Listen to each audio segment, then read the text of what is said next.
to just play through it. Well, that's a thought. I could do that and start playing through it for the next few days to complete it for ready for the second one.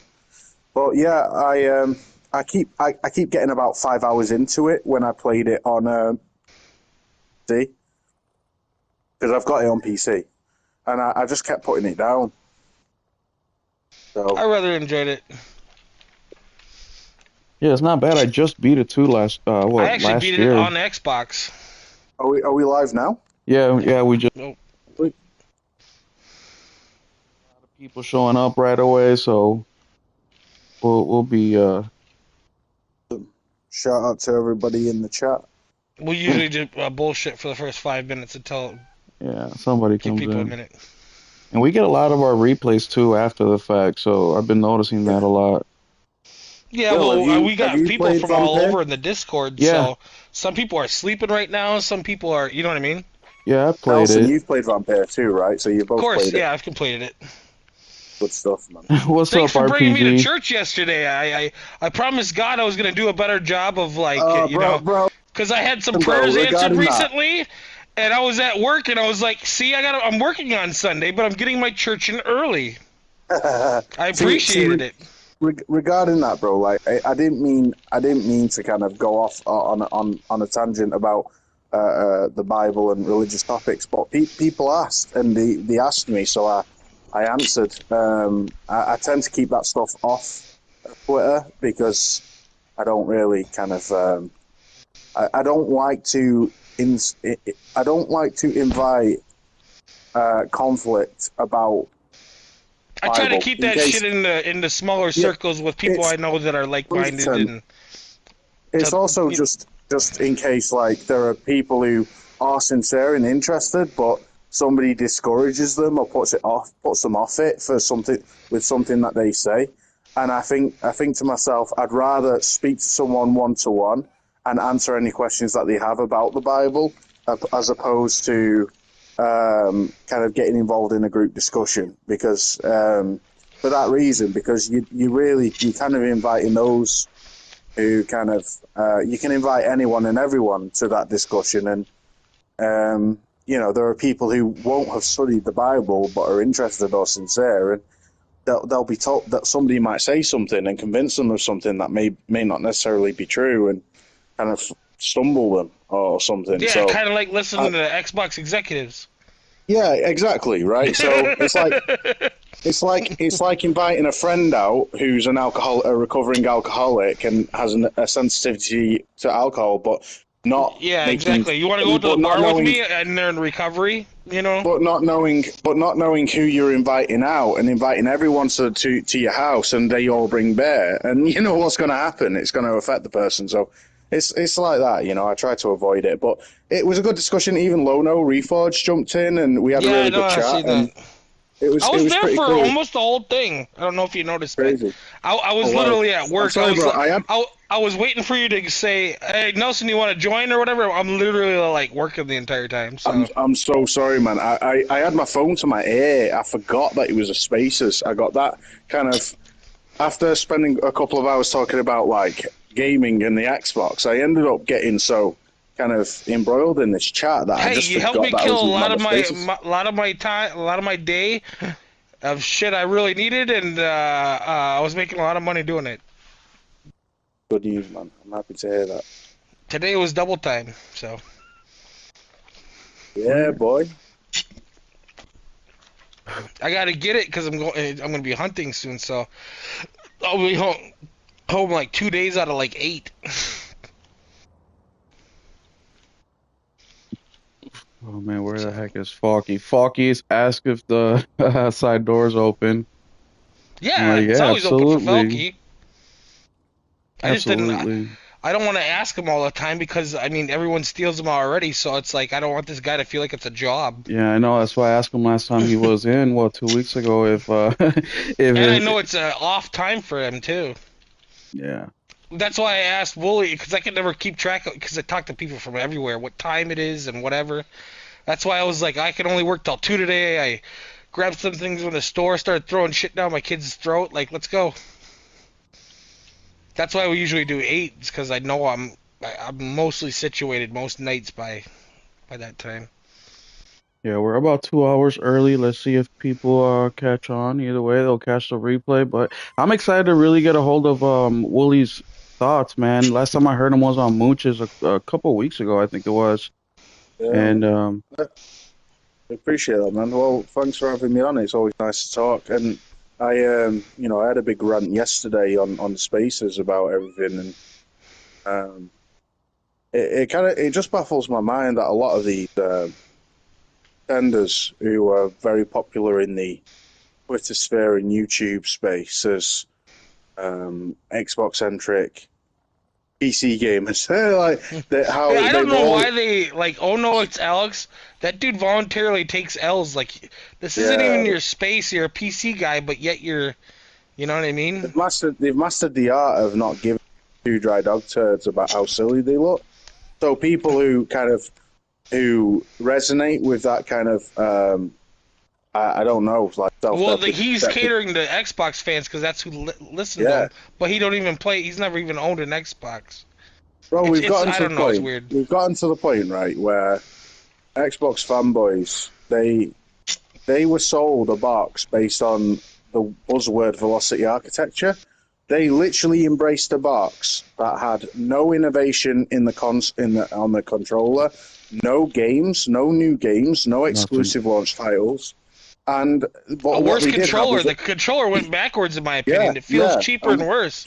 I felt like it was a downgrade to my One X. I was like, what the hell? Massive, bro.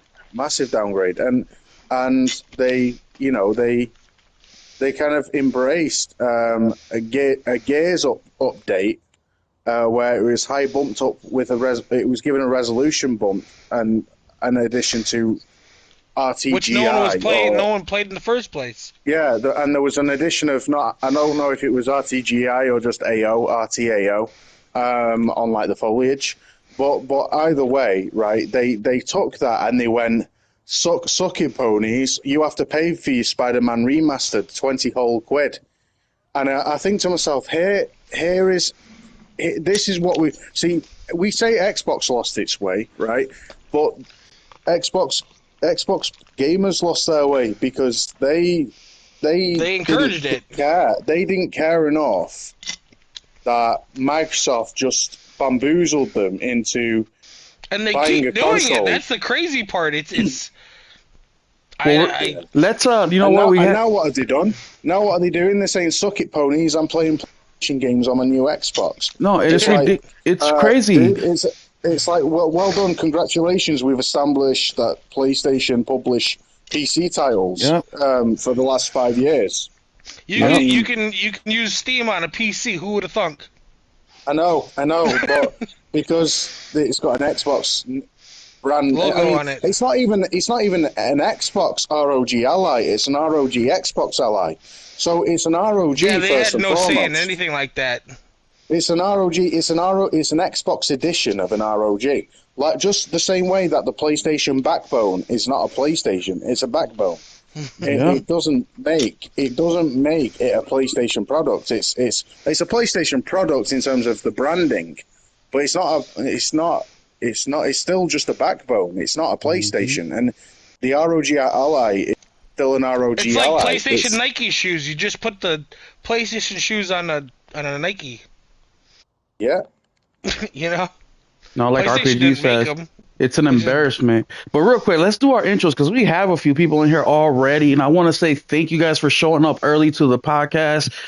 When we first started this podcast, a year ago, we told you guys that this podcast is going to be flexible. It's going to be flowing. We're going to be changing things because we're doing it so we can chat with gamers. We're not doing this for any other reason. We're not doing this podcast to get popular. We're not doing this podcast because it's a thing to do. We're doing it because we're just gamers who like talking gaming. And today is an example of that. We have a special guest all the way from across the pond who was able to make it at this time. So we adjusted things for him. And I'm so happy he's here. He hasn't been here since Nelson. When's the last time he came here? When there was a showcase from PlayStation, and we hopped in real quick, and that's the last time Woolie came in here. So let's introduce our first guest of the evening. It's Mr. Woolie Gamer. How are you, bro? What games are you playing? It's been a while since you've been here. Just catch us up, Woolie. Damn, bro, that's a hell of an introduction. You're making me sound like I'm some kind of esteemed celebrity, bro. That's mad. Yeah, I'm definitely not the well-known individual I used to be when I was prolific. But I kind of gave up, if I'm honest, bro.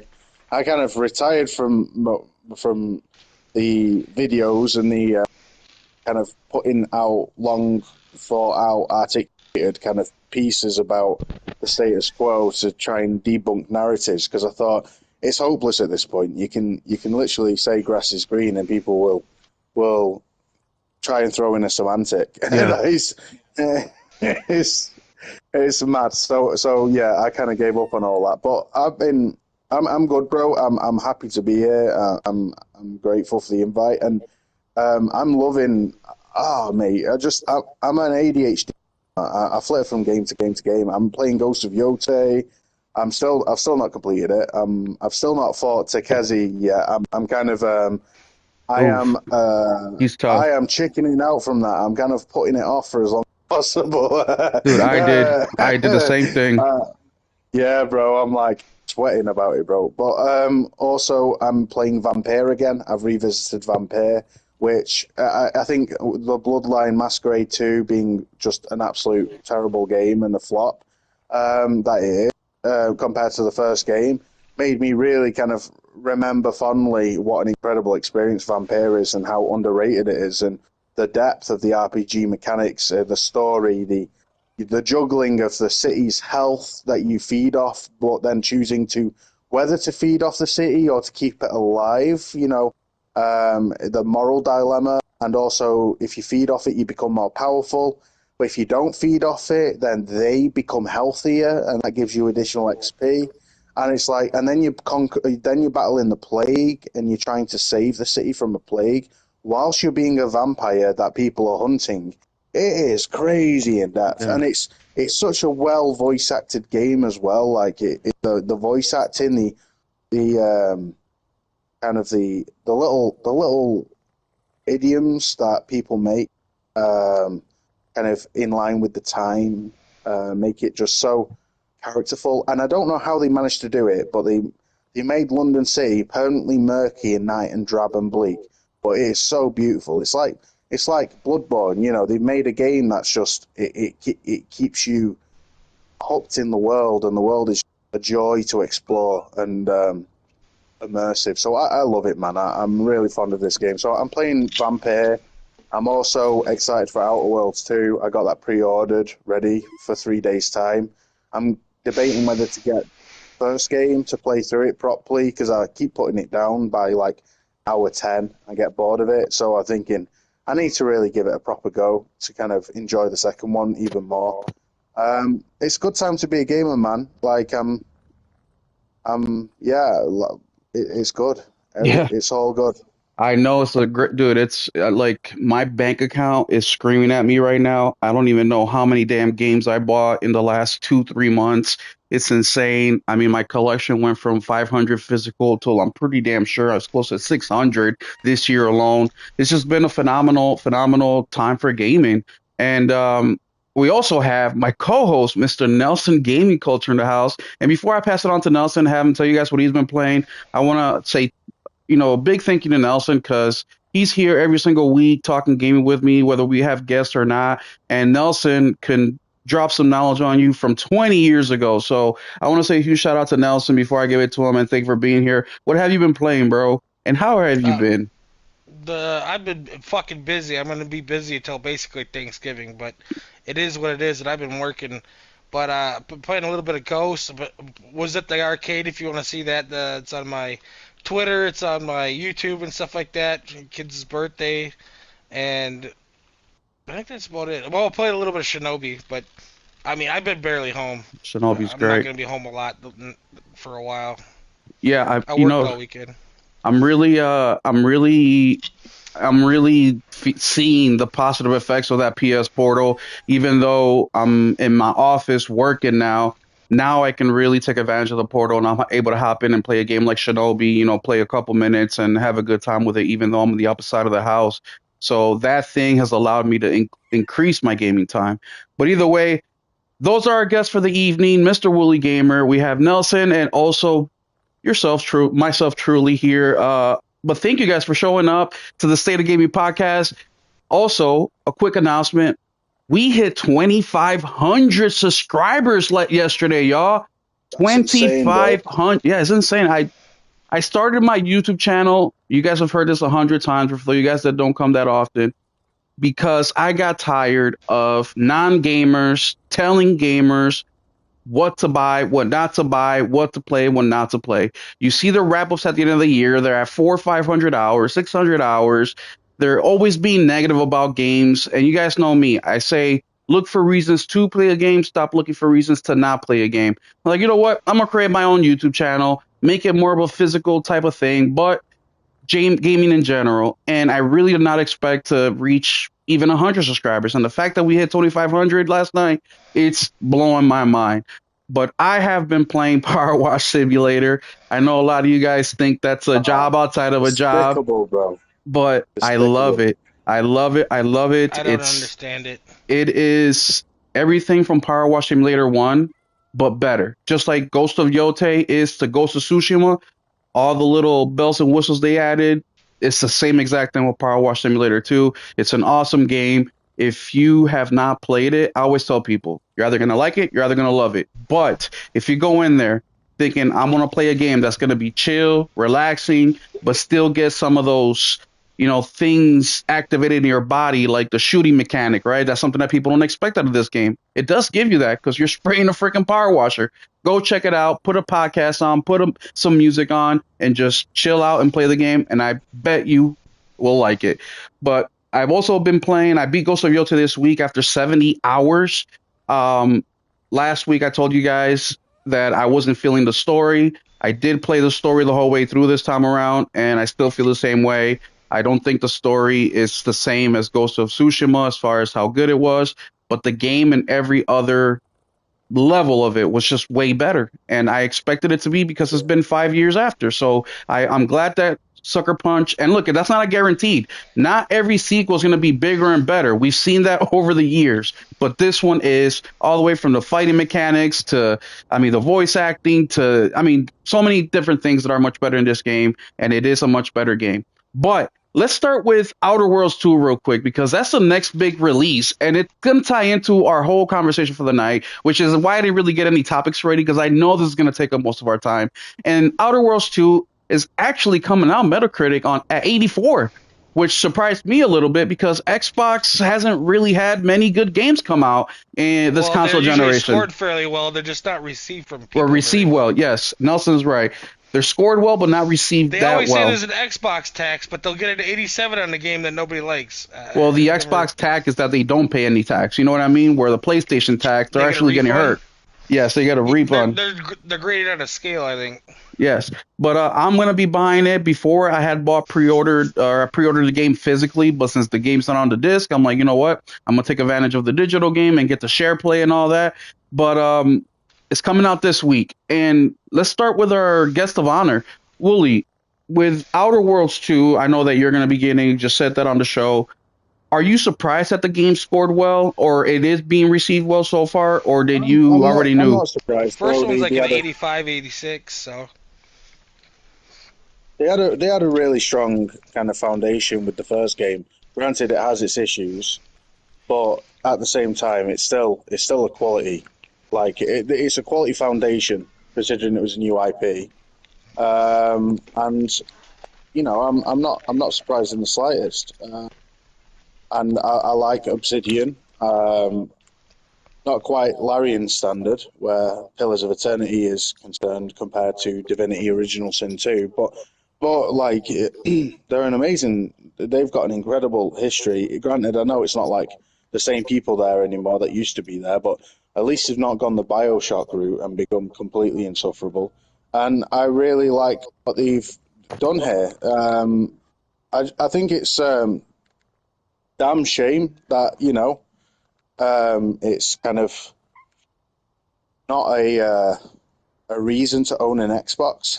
Like I think it's a damn shame that unfortunately for for Xbox fans, like it's day one multiplayer, and yeah, you know, it's great convenience for me, being a PlayStation gamer, to get all these games. But sadly, like, can you imagine if? Well, the first one wasn't published by Microsoft either. They bought Yeah, that too. yeah. But can you imagine if you had kind of Outer Worlds 2, Oblivion remake, you know? Well, when you buy Indiana Jones, 5 publishers. All of these games, like, and they released exclusively to the Xbox platform. Like, Call of Duty. It would have been, it would have been crazy, but people kind of cheerled the direction Xbox is going in to become multiplayer. You know, they cheerled the consolidation of the industry, the sales cannibalization model, the loss-leading model of Game Pass, and what was their response? Was even people like Destin Legary was like, people who should know better said, Microsoft is $1 trillion company, and so who are you to question them? And it's like, it still baffles my head. It baffles my head how people could lack the acumen and the way about them to kind of see the wood through the trees and to kind of just ask the very basic question: where is this headed? Where is this going? And to write it off with a blanket statement that Microsoft is rich, so any concerns invalidated by that are not warranted because Microsoft's rich. It's like, there's a reason why they're rich, fam. They're rich because they don't support loss leading models indefinitely. They don't, they make a profit, and Xbox isn't making them a profit. So it's one of them that it was inevitable that kind of it would result in two things, three eventualities. Either Game Pass rises to astronomical prices, Microsoft consolidate a huge amount of IP to bypass sales cannibalization, which isn't good for the industry, or they become third-party multiplat when that fails because the ceiling is too low and they completely misread the market. Turns out all three of those predictions came true. All three happened. So it's like you made your bet, and you cheerled the bet that they made. Trying to tell people that was what was going to happen when they started buying. Wasn't like, not when they were buying like Playground and when they started buying big people. I'm like, the least amount of income comes from your platform. You know where they're going to have to get this income, correct? Well, here's an epiphany for you, bro. Like, think about this. All developers care about with regards to the Xbox platform specifically is a Game Pass deal. All they want is because you're not going to make money off of sales. Is a bag from Microsoft in advance so that they can finish the game. Now, when they consider the Xbox community, they're not considered or regarded a source of profit. It's literally the payout that Microsoft gives them that's regarded the money that they're after. So actually releasing a port for the Xbox console is their end of the deal. It's considered their contingency. It's considered the clause. All Xbox gamers are regarded in the eyes of devs are a clause. That's all they're regarded as. They're not regarded as a source of money. They're regarded as literally almost like flipping out. Now we've got to hold up our end of the bargain. Now we've got this Microsoft deal. Now we've got this money from Microsoft to finish our game. We first got to put it on Xbox, and so for it to be a part of Game Pass, and then we can go to PC and PlayStation where the game will sell, where their fans will buy this game. Yeah, exactly. So it's kind of like they've almost like turned themselves into this situation where they're not even regarded by developers as a demographic, a market demographic. They're no longer considered that. They're just considered almost a nuisance, basically a clause in a contract. How sad is that? Because they don't buy the game. They don't make them any money. Microsoft gives them money. And that's very different to a game making money through sales, through people buying their products. So it's a damn shame, bro. It's a damn shame, but it is what it is. It's but as for Outer Worlds specifically, it looks fire, bro. It's got me excited. It looks like a perfect kind of palate cleanser title, you know, like the kind of title that just makes you wanna. It's less serious. Yeah, you just want to sit down on your couch. It's a couch game to get lost in. It's if Starfield was good kind of game, you know. And yeah, that excites me, bro. Yeah, I told.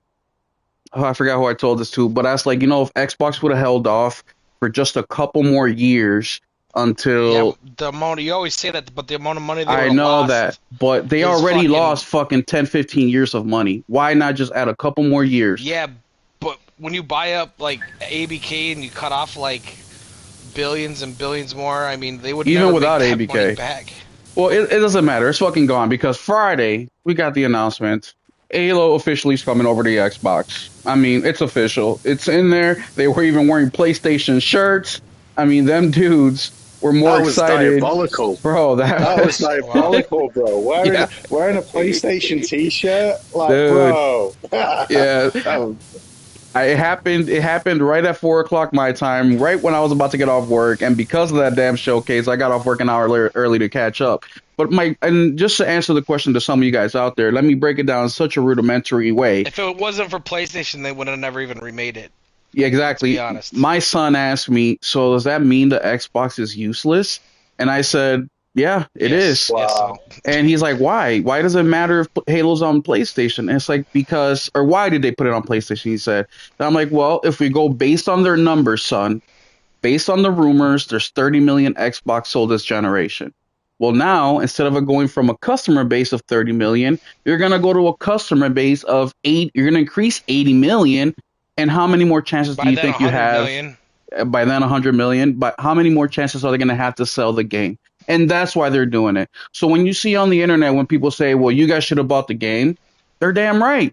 Because Xbox would have never needed to look at the neighbor's wife if they would have been getting it from home.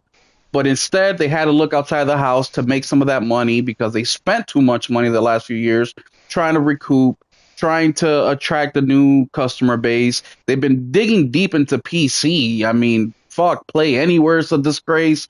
The ROG Ally X is a fucking disgrace to the Xbox fan. They're just going everywhere. They're trying everything except their own fan base. But before we get too deep into that, Nelson, Outer Worlds 2, is that something you're going to be interested in? We haven't had a decent Xbox game in a while. But I'll probably pick it up in the spring. I'm getting whatever's on sale for the holidays because I already got enough games recently to keep me busy till New Year's. Easy. Yeah, you say that, but then you go to GameStop and then you drop fucking $200 on some shit. I do. I got a problem. Okay. Yeah, I think we all do. But Nelson, you've been more active than I have seen you on Discord, on Twitter in the last 3 days than any time in history. What is this? Yeah, that's because I've gotten like 200,000 views because I get so many pissed off people because I'm trolling. I'm having fun though. Well, when you post a picture of Master Chief sitting on a chair while Cortana is kissing up on Kratos, and she turns around and asks, getting their feels. Yeah. That's been hilarious as well. Yo, that one with Kratos I'll be right walking. back, guys. I'll be 1 minute. Yep. The one with Kratos walking the Xbox Trinity that's at like 75,000 views. Oh wow. Yeah. Well, yeah. I mean, we're in an era. I get a hate mail I'll check my phone and then like 2 minutes later I'll check it and I'll have 20 new hate comments. So Halo coming over to Xbox, I think it came sooner than I thought it would. I honestly thought they would announce another Gear game before this happened, but this time last year at the Halo Championship Series, they told us they were moving over to Unreal Engine 5. Right? They were like, we're done with our system. Me neither. I don't think a lot of people are. Do you think that the devs over at Halo will actually do well with Unreal Engine 5 this time? Unreal does not usually work well for shooters, and it sure as hell don't work well for open world games. Whoa, but hang on, Arc Raiders. I had to double check and verify that was an Unreal Engine 5 game because I could not believe it. I was like, no way. That's not a that's a third-person shooter though too. Yeah, but like Unreal Engine 5, that game is the best display of Unreal Engine 5 out of every game that I've seen on that engine because it's been terrible. It's been terrible, but it's been awful. Arc Raiders is insane, bro. Like I can't believe it how well they've done. Well, that's the question, Willie. Is do you think that the Halo guys are going to be able to optimize Halo well with Unreal Engine 5? Do you think they'll be one of the few that actually do it good? It looks pretty damn good to me. Those visuals, bro. It surprised me. It surprised me a lot. I mean, it looks really good. Like it has really shocked me how visually. I worry more about the feel because having used the Bungie engine forever up until 5, and then they were splicing in parts of the old Bungie Halo engine into. I actually talked to a developer who worked on Halo, a couple of them actually, and that shit space engine that they used or whatever was basically just code written off of Bungie's old engine. They were trying to do. They were super gluing it because their engine was not. Bluepoint. Yeah. Go on. Sorry. Carry on. No, you're fine. They were trying to do what Bluepoint does with the engine. They overlap the original game engine with a new engine, and it's what also they've done with Metal Gear Solid 3, Snake Eater, Delta. But it's a technique that Bluepoint innovated, but has now become Housemarque does that too, right? Yeah, it's become quite a common adoption, a commonly used method now for remakes and remasters. But what I would say is, with regards to 343, that whole studio's history is an absolute disaster, but it's primarily due to terrible management. Microsoft demanding that they create an engine from scratch when they were anticipating to be in development of the actual game. They were like, nope, you're going to first make the foundation and the groundwork, and then you're going to make the game. And 5 years in... They were trying to make it at the same time. I talked to 3 devs that worked on it. Yeah. And 5 years in, the engine was still not complete. 75%. They were like, we still need you to make a game. And it's like they were making a game on it. It was at bare minimum to create a game on. It was 75% finish.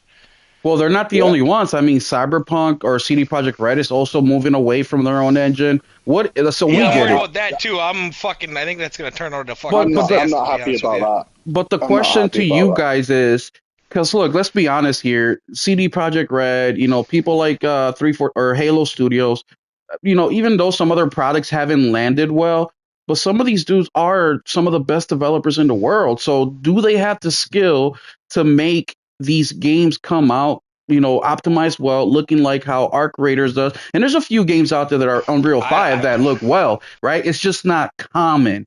Do you think they have what it takes to come out? Because look, during the trailer, I saw some ghosting. I saw some, there's some things I saw in there, but it's a pre-built alpha, so that stuff is normal. So I'm not concerned about what I saw. I just know that I saw what I see in Unreal Engine 5 games, right? It's the typical ghosting shit. There's just so many examples of that. But do you guys think that these guys have what it takes to do a proper job? No. But a remake, I think they can handle. But I would be very nervous about them creating something new. And Willie, what do you think? Do you think they have what it takes? From what I've seen of the gameplay, I think the new Halo looks perfectly good. I can't fault it. I could fault Halo Infinite, and I did, but I can't fault this. You didn't like the pipe cleaner trees? Yeah, mate, it was just something awful. Remember how Gazon Daily called it the best campaign since Combat Evolved? Oh god! Bro, the more I think about how blatantly people glaze the blunders. Yeah, they weren't even complaining. Remember when they first showed it? Like, the shit that they released was delayed a year. They were going to release it. People cried at the reveal going, oh my god, it's gorgeous. I was like, what the fuck is this, bro? It was way worse than the when it did release. It was the most awful shit I ever seen. I'm like, what are they doing? What they did do well was the move mechanics, and you know, that's from the old engine. That's from the Bungie engine right there. There are some kind of hardcore Halo fans that are legit huge Halo fans, like Leviathan Gamer, for example. He's a software developer who is so passionate about the movement, the competitive impact that decisions have on the overall experience, the overall competitive experience, if they're not thought through. And he was so happy with Halo Infinite, purely based on the movement. But unfortunately, the campaign sucked, and there was no co-op at launch, and it was so underwhelming. It felt like a bad tech test. I bought that game for pennies. I bought that game for like 20 quid, and I still felt robbed. I felt absolutely robbed, bro. It was just awful and soulless. So yeah, like I think Combat, you can't go wrong with Combat Evolved, the first game. And I think, you know, this whole campaign Evolved is a great thing.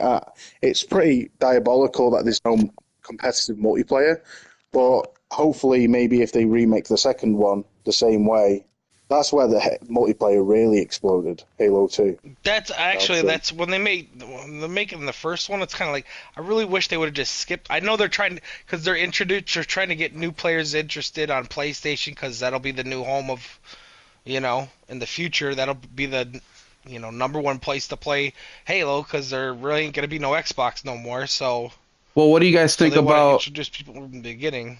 What do you guys think about? I would like to see 2 or 3. Yeah, I would like to see that too. And I'm sitting on the edge here. I don't know if I want to say yes or no about these guys being able to actually perform and put this game out. You know, or port the game and, you know, have it run well. I just don't have that confidence. One, because Unreal 5 is just a shit show for me this gen. Secondly, when was the last time that Microsoft managed anything good this fucking in the last 2 generations, right? So I just don't think that they have the ability to say, let's do it this way. Let's make the right, this looks good. Plus, the way they do, because they never made an IP themselves that was successful. Everything they have is purchased. So how can they do something well? That's what I'm saying. Are you saying they didn't make Minecraft? I'm just kidding. Yeah, they made Minecraft as much as they made Gears, you know, but what were you going to say, Nelson? I know, and talking to a dev from there, he what really upset him was they'd have these young kids making, I know what they made, I'm not going to really say what they made, but they were paying them basically McDonald's money to come in straight out of school, and they'd be there for 18 months, and a lot of them didn't even make 18 months, because once they got 6, 8, 10 months of experience, they go work somewhere for more money, above minimum wage, and they get benefits and vacation and all that type of shit. So by the time they got anybody to know what the fuck they were doing, they were out the goddamn door. So, round and round they went. So let me ask you guys as well, because I seen some online dialogue, and Willie, we'll start with you. What do you think about the things that they're adding, the new weapons they're adding, the new missions? They're adding 3 new missions that are going to act as prologue missions. Do you think they're doing enough for this remake, or 2, do you think they should be doing anything extra to this remake? What do you think as a fan of gaming? If they're captured the essence of the original, who wouldn't welcome new missions, bro? I mean, I know, like, we were all happy with, you know, Demon Souls remake, because that game is considered perfection already. But, you know, like, there are things like Metal Gear Solid 3 is my favorite game of all time, right? I've got 2 Metal Gear tattoos, a massive Metal Gear sleeve on my left arm, a Metal Gear Solid 3 tattoo on my right forearm. I'm a proper nerd when it comes to Metal Gear, right? I love it, and that's absolute blasphemy to me, right? But Metal Gear Solid 3 is my favorite game of all time. Nothing beats it, nothing tops it, nothing comes close. However, I haven't bought the Delta, because for for one, I'm going to wait for it to be on the sale, but two, the boss fights, they completely missed the point because they made the bosses 1-to-1 with the original, but they've overhauled Snake's mechanics. Big boss. They've overhauled Naked Snake's mechanics, but they've not overhauled the overall fight. So the pain is pretty pathetic. The fear is extremely pathetic because the challenge with the fear was keeping on top of aiming at him and following him with his invisibility stealth cloak, and you can do that like a breeze. Still use the same trick. You just use make sure you use the goddamn thermal gogs. Yeah, but then also the end, the whole way. See, what made Hideo Kojima so genius in his prime is that he designed the boss, the end, around the resolution rendering of the PS2. See, he was impossible to see in the original Snake Eater. That's why PS2. you use thermal gogs. Well, all right, did. yeah. I cheated. But the part of the fun and the experience was his camouflage was really camouflage. Like holy crap! It actually, yo, Folky, what's good, bro? What's up, David? Yeah, what's good, bro? I'm so happy you're here, man. But like the part of the challenge of the end was he was legitimately difficult to see. He was camouflaged because of the resolution, the screen resolution. It made his costume blend into the environment, and that was a genius way that Kojima used the power of the PS2. He worked around it in a genius way. He actually used it to his advantage, and unfortunately, like, if you just bump up the resolution like they did with the MGS3 HD remaster, the end sticks out like a sore thumb now. But if you now go one step further and do a complete remake where Naked Snake's entire movement mechanics are so overhauled, and yet none of the bosses are given any kind of design overhaul so that they are able to kind of match the new abilities that you have playing this version of Naked Snake in this remake, then you've kind of fallen off and missed the point, really, and you've kind of done the bosses a gross injustice, in my opinion. So I do think that there is innovation. If devs are too shy to innovate on sacred ground by remastering a game that people consider, sacred, but they're not willing to make any kind of changes at all, I think we should get away from that. I think devs should be able to make, balanced, utilize their artistic prowess. That's why they're developers and we're not. Yeah, utilize their skills as developers to do the game justice and add to it and make it a worthy remake instead of just not touching anything and just overhauling the visuals. That's not a remake to me. Well, the reason I was asking Willie, and by the way, let's give a warm welcome to Mr. David Faulkner. David, how are you, man? Thanks for stopping in, by the way. Hey, yeah, no, happy to be here. Thanks for leaving the side gate open. No, absolutely. Anytime for you, man. I already told you this 100 times and it will stay the same. But David, we're just talking about Halo coming to PS5. And the last question I asked Wooly, where he went on and explained or showed Metal Gear as an example, is I asked him the 3 new missions and the new weapons. Should they have added anything new to this Halo remake, or should they have kept it the same? And the reason I asked that is because Halo is such a big IP, right? Not just in sales numbers and figures, but also in what is done emotionally to people. It's the game that actually got Xbox going. It pushed them from the ground up. And are people happy with the changes that they're making? Well, what do you think about that? Do you think, do you agree with Wooly where he says, yeah, be a developer, right? That's what he's saying, be a developer. As long as you keep the essence of the game, do what you do. Or do you think they should stick to that remake as close to the original game as they as they can. What do you think about that? Oh, this is the age-old argument about remasters versus remakes, isn't it? Sort of, but it's Halo this time. Yeah. So I've always been of the opinion that if you're going to redo something to modernize it, you need to make sure that you do not take away from what gave it its core soul as a game. Now, there's always a challenge there because, we wax lyrical about Final Fantasy VII, the first one. It was something totally different for the time period. And you look at what they had to do to get it up to a modern day standard, and even then that was a struggle.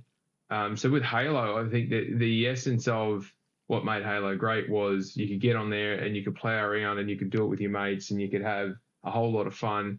And the gun combat was straightforward and fun. And the terrain was fun. We all remember what happened when they brought sprinting into it, like the uproar that happened with that. Like there's a core piece about Halo which made Halo fun. And it's similar, in my experience, it was similar to what made Helldivers 2 so much fun, was you could get on there and do stuff with your mates and have a great time. And a very simple and fun gameplay loop became a huge amount of fun that you just couldn't get away from. You had to play it. You had to be there with your mate. And you're always, I want to get home and play it. I want to get home and play it. I want these people to be online because we have such a great amount of fun. If the essence of Halo was built around that, which is what made Xbox, it was the multiplayer console because it had those couple of games on it that was just multiplayer, was fun and made it easy.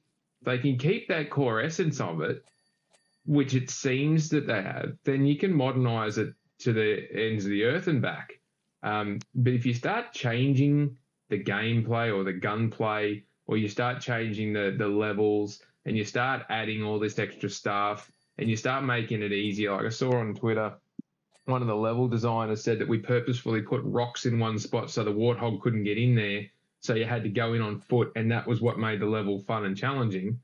And now you can just jump over the rocks, take the Warthog in there, and just destroy everything in seconds. Like, those are the sort of changes that you just don't make sense to me.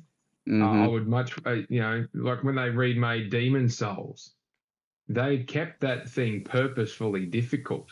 They just gave it a massive facelift and modern controls. The same with the Silent Hill 2 remakes and the what was the other one they did a remake of recently? Resident Evil 4. Resident Evil 4. Like, top 5 game ever. They do these remakes of games that were genre defining or moment in time defining, or they were a monster at the time. Can you imagine if they gave Grand Theft Auto 3, when it went from top down to different perspective, if they gave that the current day treatment, what would you change in that? Well, you'd almost make it an entirely new game, wouldn't you? Because you'd have to make some serious changes in it to get it to be better or different to what it was, to get it up to speed. So I don't know. I feel like, and The Last of Us is a great case test or case example of this. The storyline has not changed. The graphics have had massive jumps forward since the first time they did it on the PS3. The gameplay, the gunplay and all that's been refined over and over and over again to try and be smooth, but they purposefully make it slow and clunky and cumbersome. The attention to detail is just, every iteration is just a massive improvement, but they haven't changed the story. They haven't changed the essence of what makes that game, even though at times they've been pressured to do it. With Halo, I suppose it's yet to be determined, but this is the third or fourth crack they've had at doing this particular release in a remaster or a remake. They've put it on a totally different console. No one knows what Halo feels like on a PlayStation controller. Yeah, like that's the exciting thing that can't wait to find out. What does this thing feel like with a PS5 controller? Mm-hmm. It's going to be something different, and there'll be people who have just got muscle memory from playing it who hate it, and they will drag it like crazy. And there's others who have never played it before, and they will love it. And there's those of us who were there when it first came out who'll go, oh, yeah, I can see the difference here and I can feel the difference there. And I sort of get where they're going at. And I don't remember this being quite like this, but it's like Ollie was saying with Metal Gear Solid Delta. There's things that at the time it felt amazing, and there'll be changes that will sit and some that won't sit. And I think we're in this realm of gaming now where if you're going to bring something back from way back when, you've really got to make some quality of life improvements, because the target audience isn't us that did it the first go round. The target audience is all the new people who weren't even born then. Yeah. It's just you've got to recreate the effects rather than just make it look better.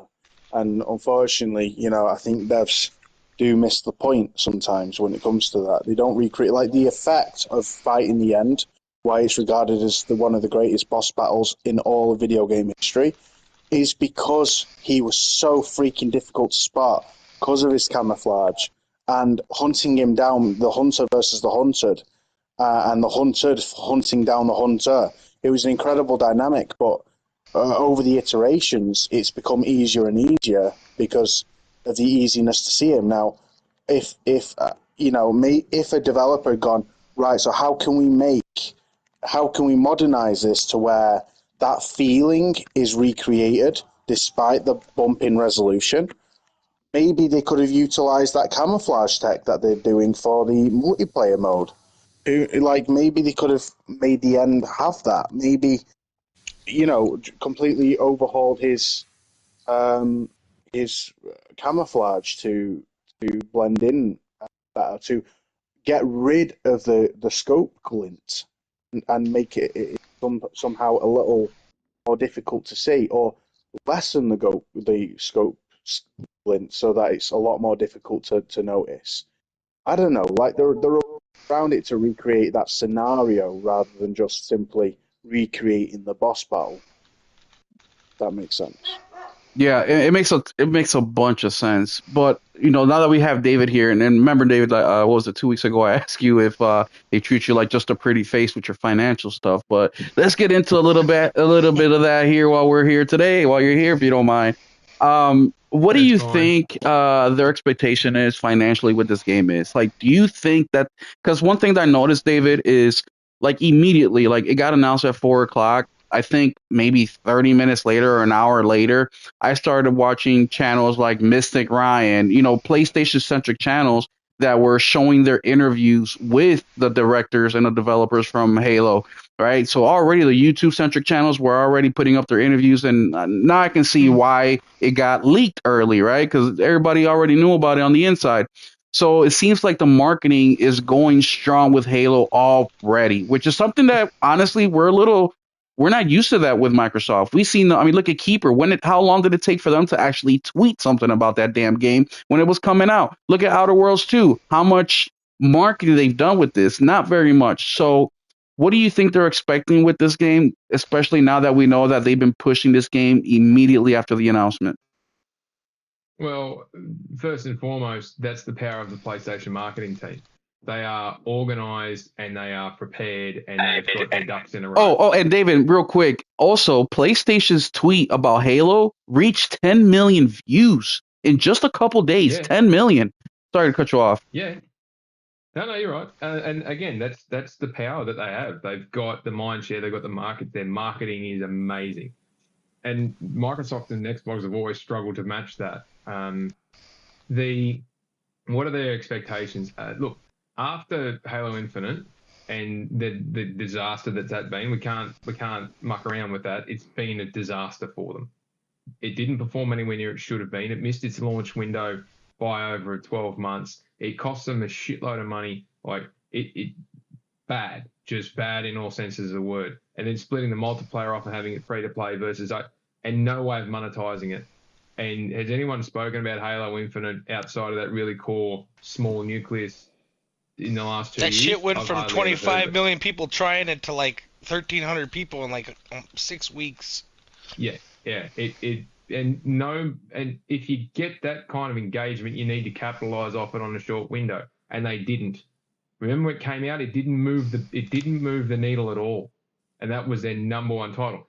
What they've got here is one they know people loved and enjoyed. They've put it on a different console where that player base appreciates games appreciates older games, and there's new people coming in as well that have never played this, but it's in a place where people are prepared to pay money for it, and people are interested in this. And if you take the perspective of those that have YouTube channels and podcasts, and it's like, oh, it's the end of the 3 pillars and hold the line and all this other crap they've carried on with, end of the console wars. It doesn't matter in that respect. It was always coming as soon as they said, we want to buy ABK, and 6 months into it, they were $1 billion behind where they should have been.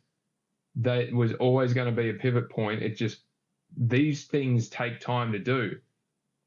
It would have taken 18 months to 2 years to do this refit to get it to PS5 with a decent sized team using Unreal Engine. So Epic and PlayStation and Microsoft, and I've known about this for a long time, and it would have been the last 2 or 3 months where they've done all the community engagement and started all the PR planning that. But the booking of the marketing run was 12 months ago. They've got this stuff planned out in advance. This is the window they were going for. They knew 12 months ago it was always going to be announced on that day.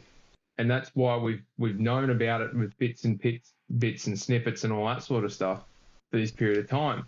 What sort of performance are they looking for? Well, it's got Halo as the number 1 talked item at the moment, right?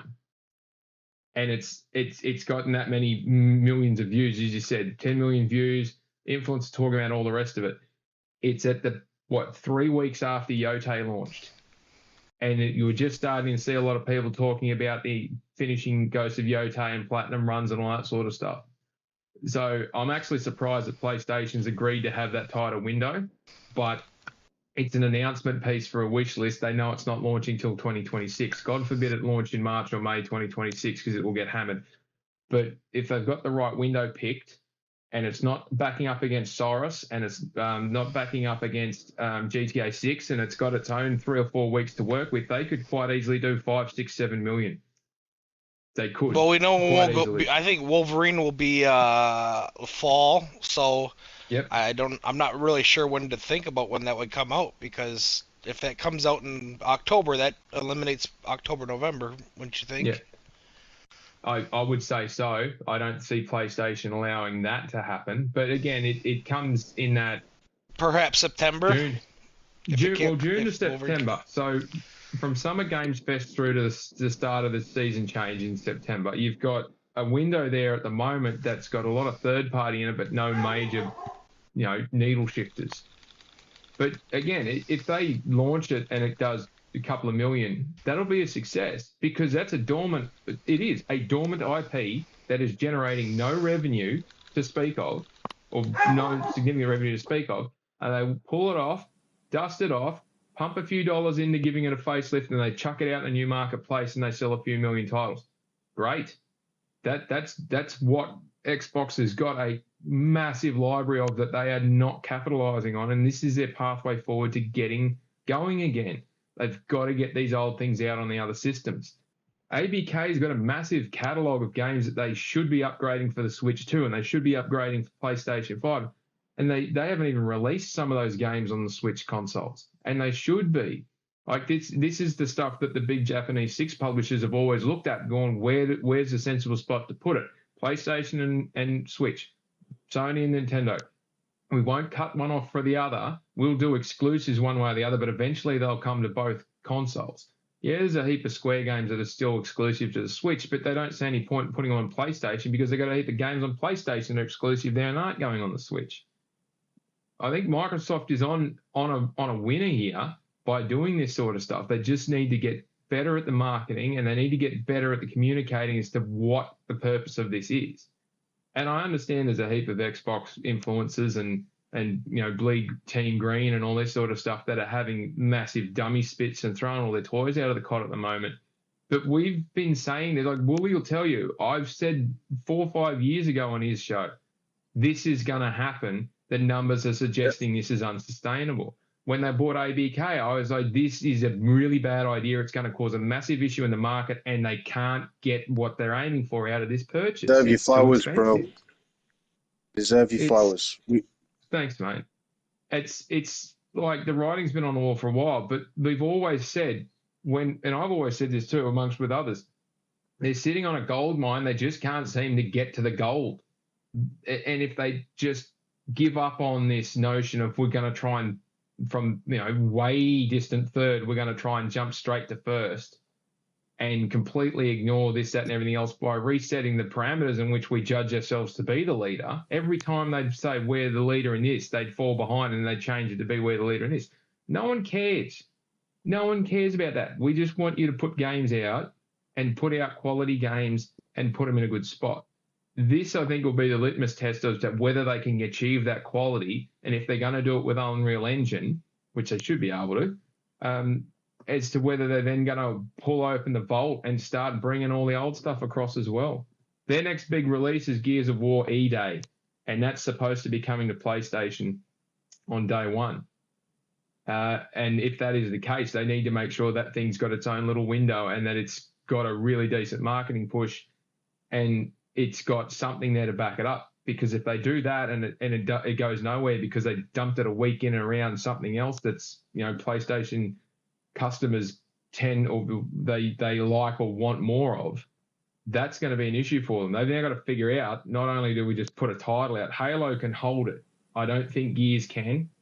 It can hold its own in that spot. But if it gets wedged in amongst something else next year, or if it's running hard up against Wolverine, it will get slaughtered. If it runs hard up against GTA 6, it will be a forgotten footnote. It will be a disaster for them if they don't pick a good window. And they really need to work hard with PlayStation and make sure they've got a good window, because ultimately they're the ones that control the release schedules.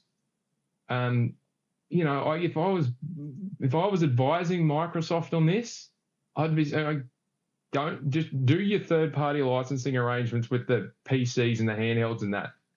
Push your Game Pass stuff over in that area. That's your growth area. You've got a stable base of Series S and X consoles that you're still there. You see people online carrying on with this Halo thing saying, oh, that's it. That's the end of there's still 30 million consoles out there. That's nothing to sneeze at. They're not going to disappear overnight. Yeah. You've got a decent base there to supply to. I've been saying that for you.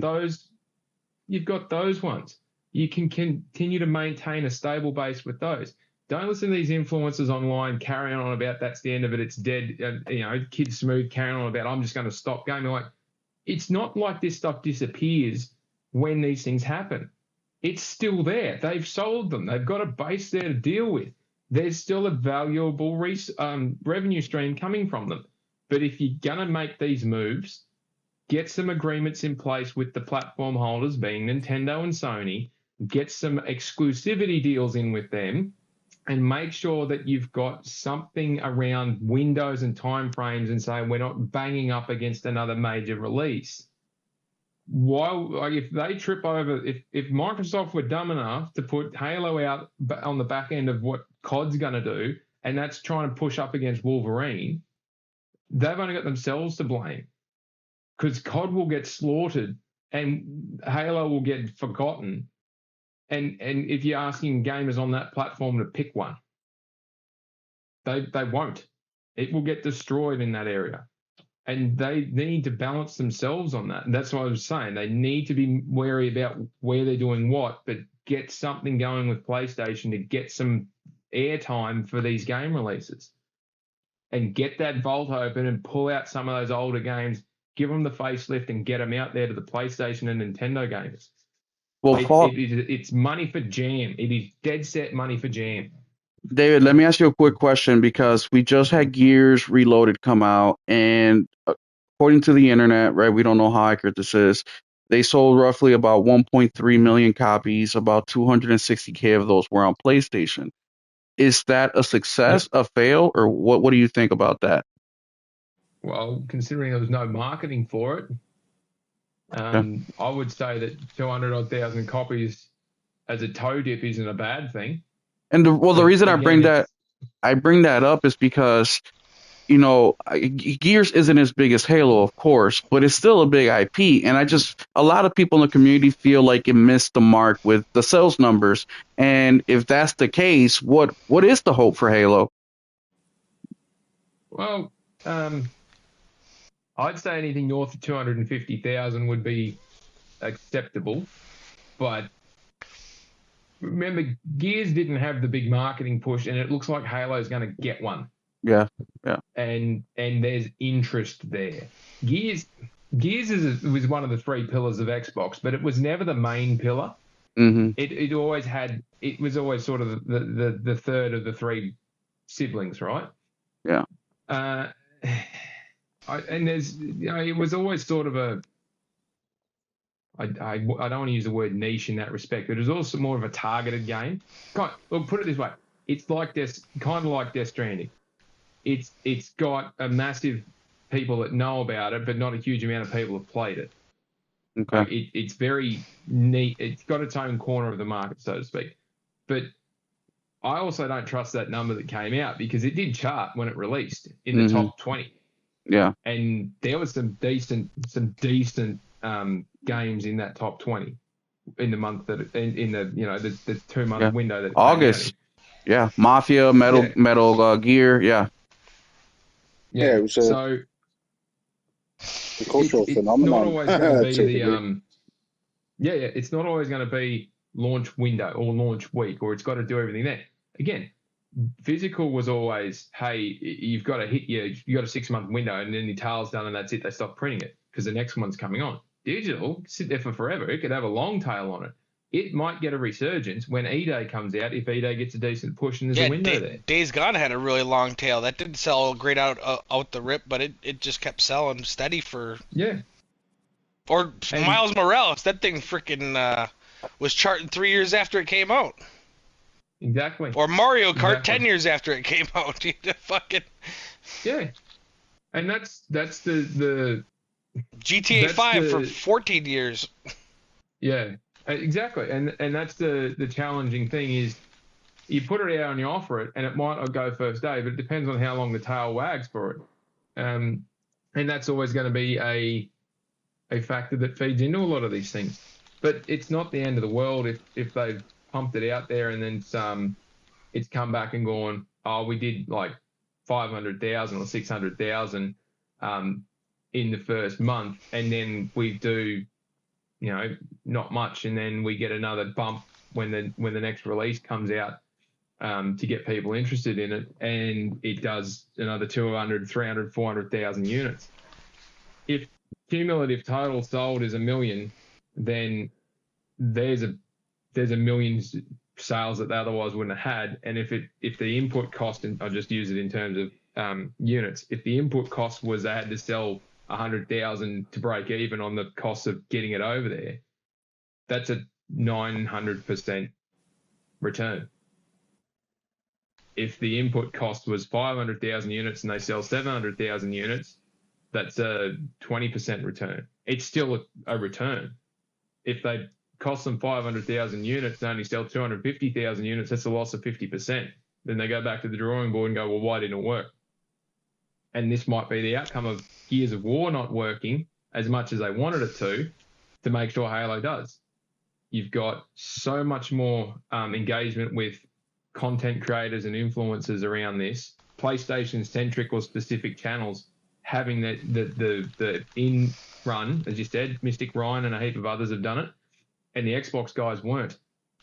So they're targeting the audience in that respect. They've had a blog post about it. There'll be something spoken about it on the PlayStation's official podcast. You've got podcasters like us talking about this all over the place.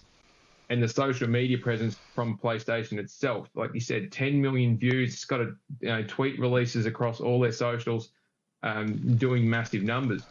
So they've learnt that they need to promote it. They can't just chuck it up there and hope that the name alone is going to work.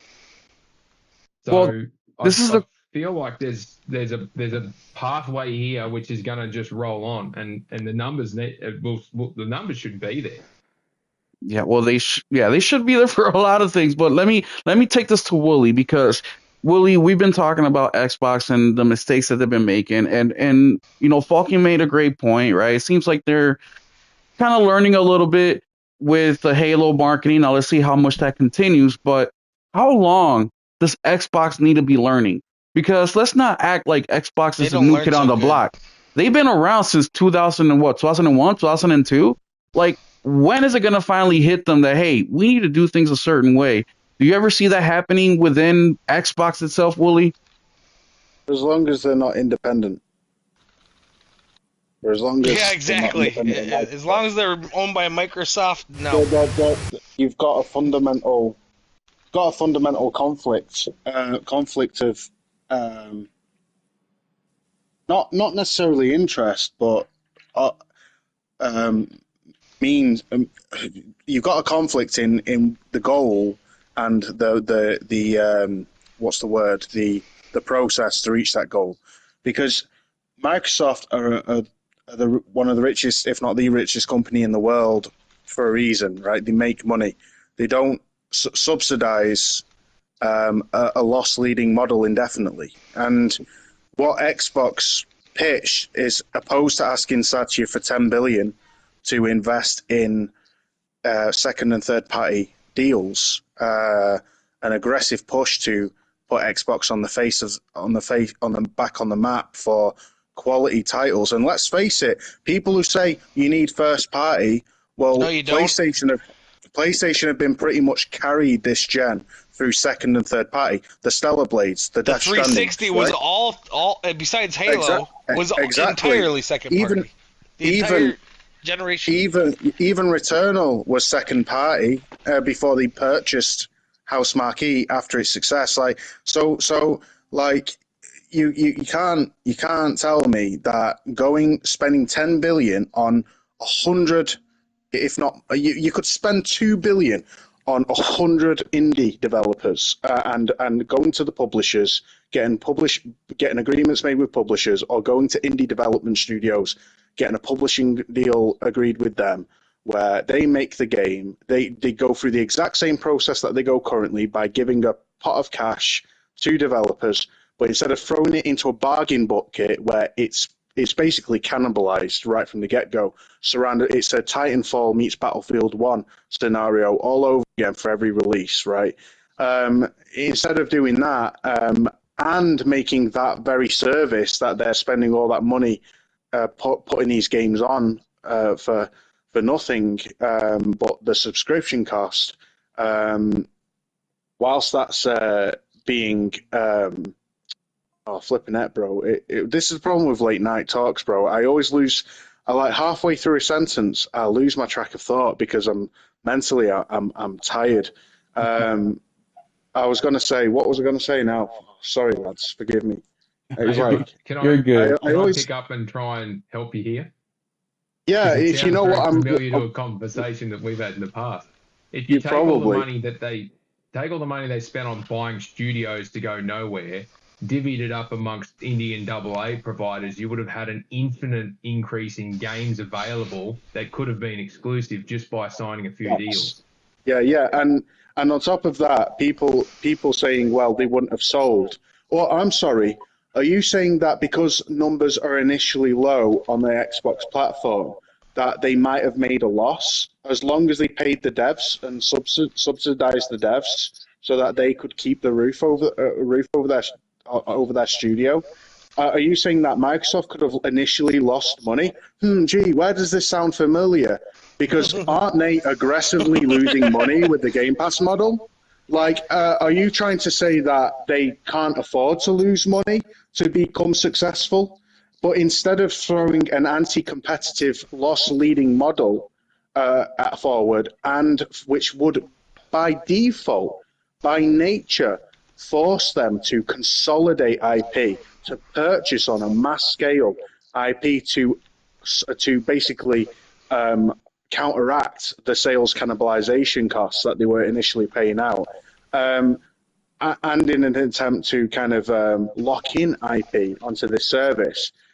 In addition to that being not only harmful and bad for the industry, they could have, instead of doing that, they could have actually spent a fraction of that money on aggressive and second and third party deals, where there's, like David's just said, a portfolio of IP exclusive on the Xbox platform.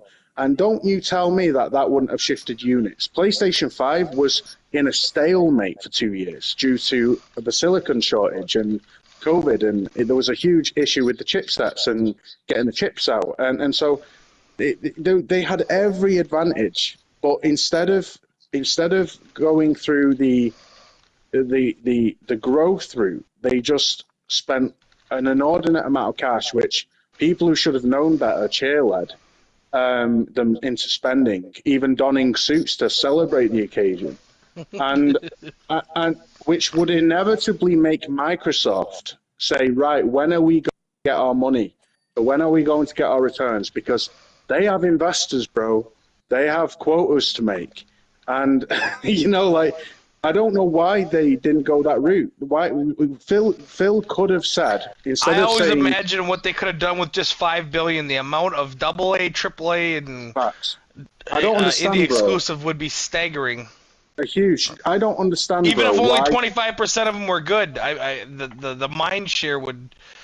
Even if you were a PlayStation fan, you'd still have an Xbox if 25% of them land. It would still be essential. It would still be essential. And there's a reason, bro. I don't understand the reason why people think that Phil saved Xbox the only way he could by going to Satya and going, here's an idea. Hole, really. Here's an idea. Because what did he pitch to Satya? He did not pitch a moneymaker. He pitched a money burner, and Satya agreed to it. Satya agreed to it. Now, either he lied to Satya, saying Game Pass would be profitable day one, and Satya didn't ask any questions. He just said, I trust you, Phil. Do what you got to do. Or they knew what they were doing with the Game Pass model. And if they knew what they were doing with the Game Pass model, then don't you tell me that the alternative wouldn't have been better. Like the alternative being let's not burn wads of cash which will on purchasing IP to offset sales cannibalization costs. Instead, let's start again. Let's spend a crazy amount of money on pushing this amazing front to the public that we are redefining Xbox again through the quality games you can play on our system, through an aggressive second and third party push that would compete with Sony's aggressive second and third party push. And within a year, or even 6 months, it would have built huge traction once we're through the marketing alone. And then within a year and a half to 2 years, indie games would have started releasing exclusive quality titles. And then within 3 and 4 years, huge AAA third-party titles would have released on the Xbox platform that people wanted to buy, and they could have made it essential to own an Xbox. But what did they do instead? This Game Pass deal. Not only did they burn a crazy amount of money on the Game Pass model, right, but they also did not make it essential to own Game Pass. So they were literally, bro, throwing cash in a fire. Because what they've done is they've spent a crazy amount on sales cannibalization costs, on marketing deals for Game Pass, on getting games day one on the service, right? But what do they do then? They also release the games on other platforms. Now, how is that making Game Pass essential?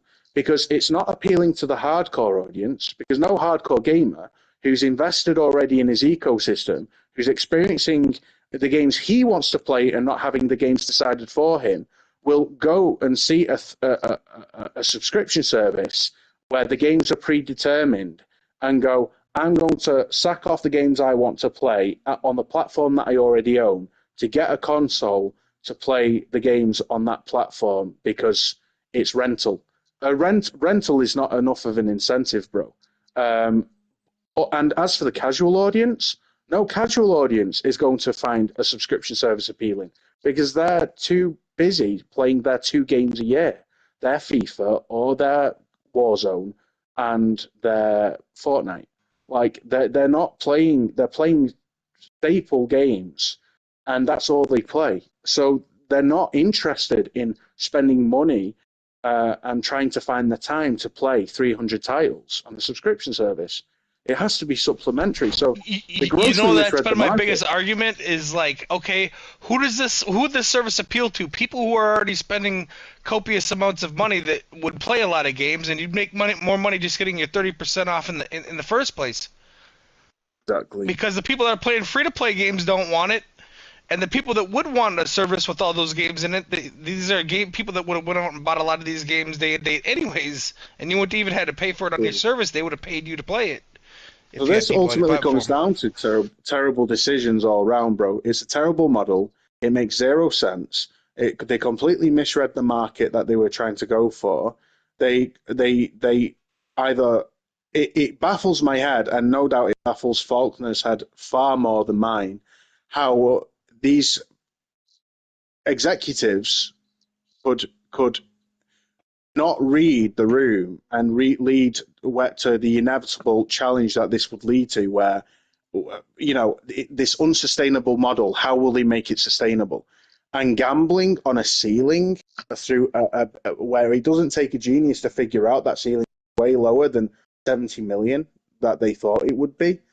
It just made all around. It's just terrible see, and unfortunately, people like Faulkner, myself, and you, and you know, you guys, people who called this out.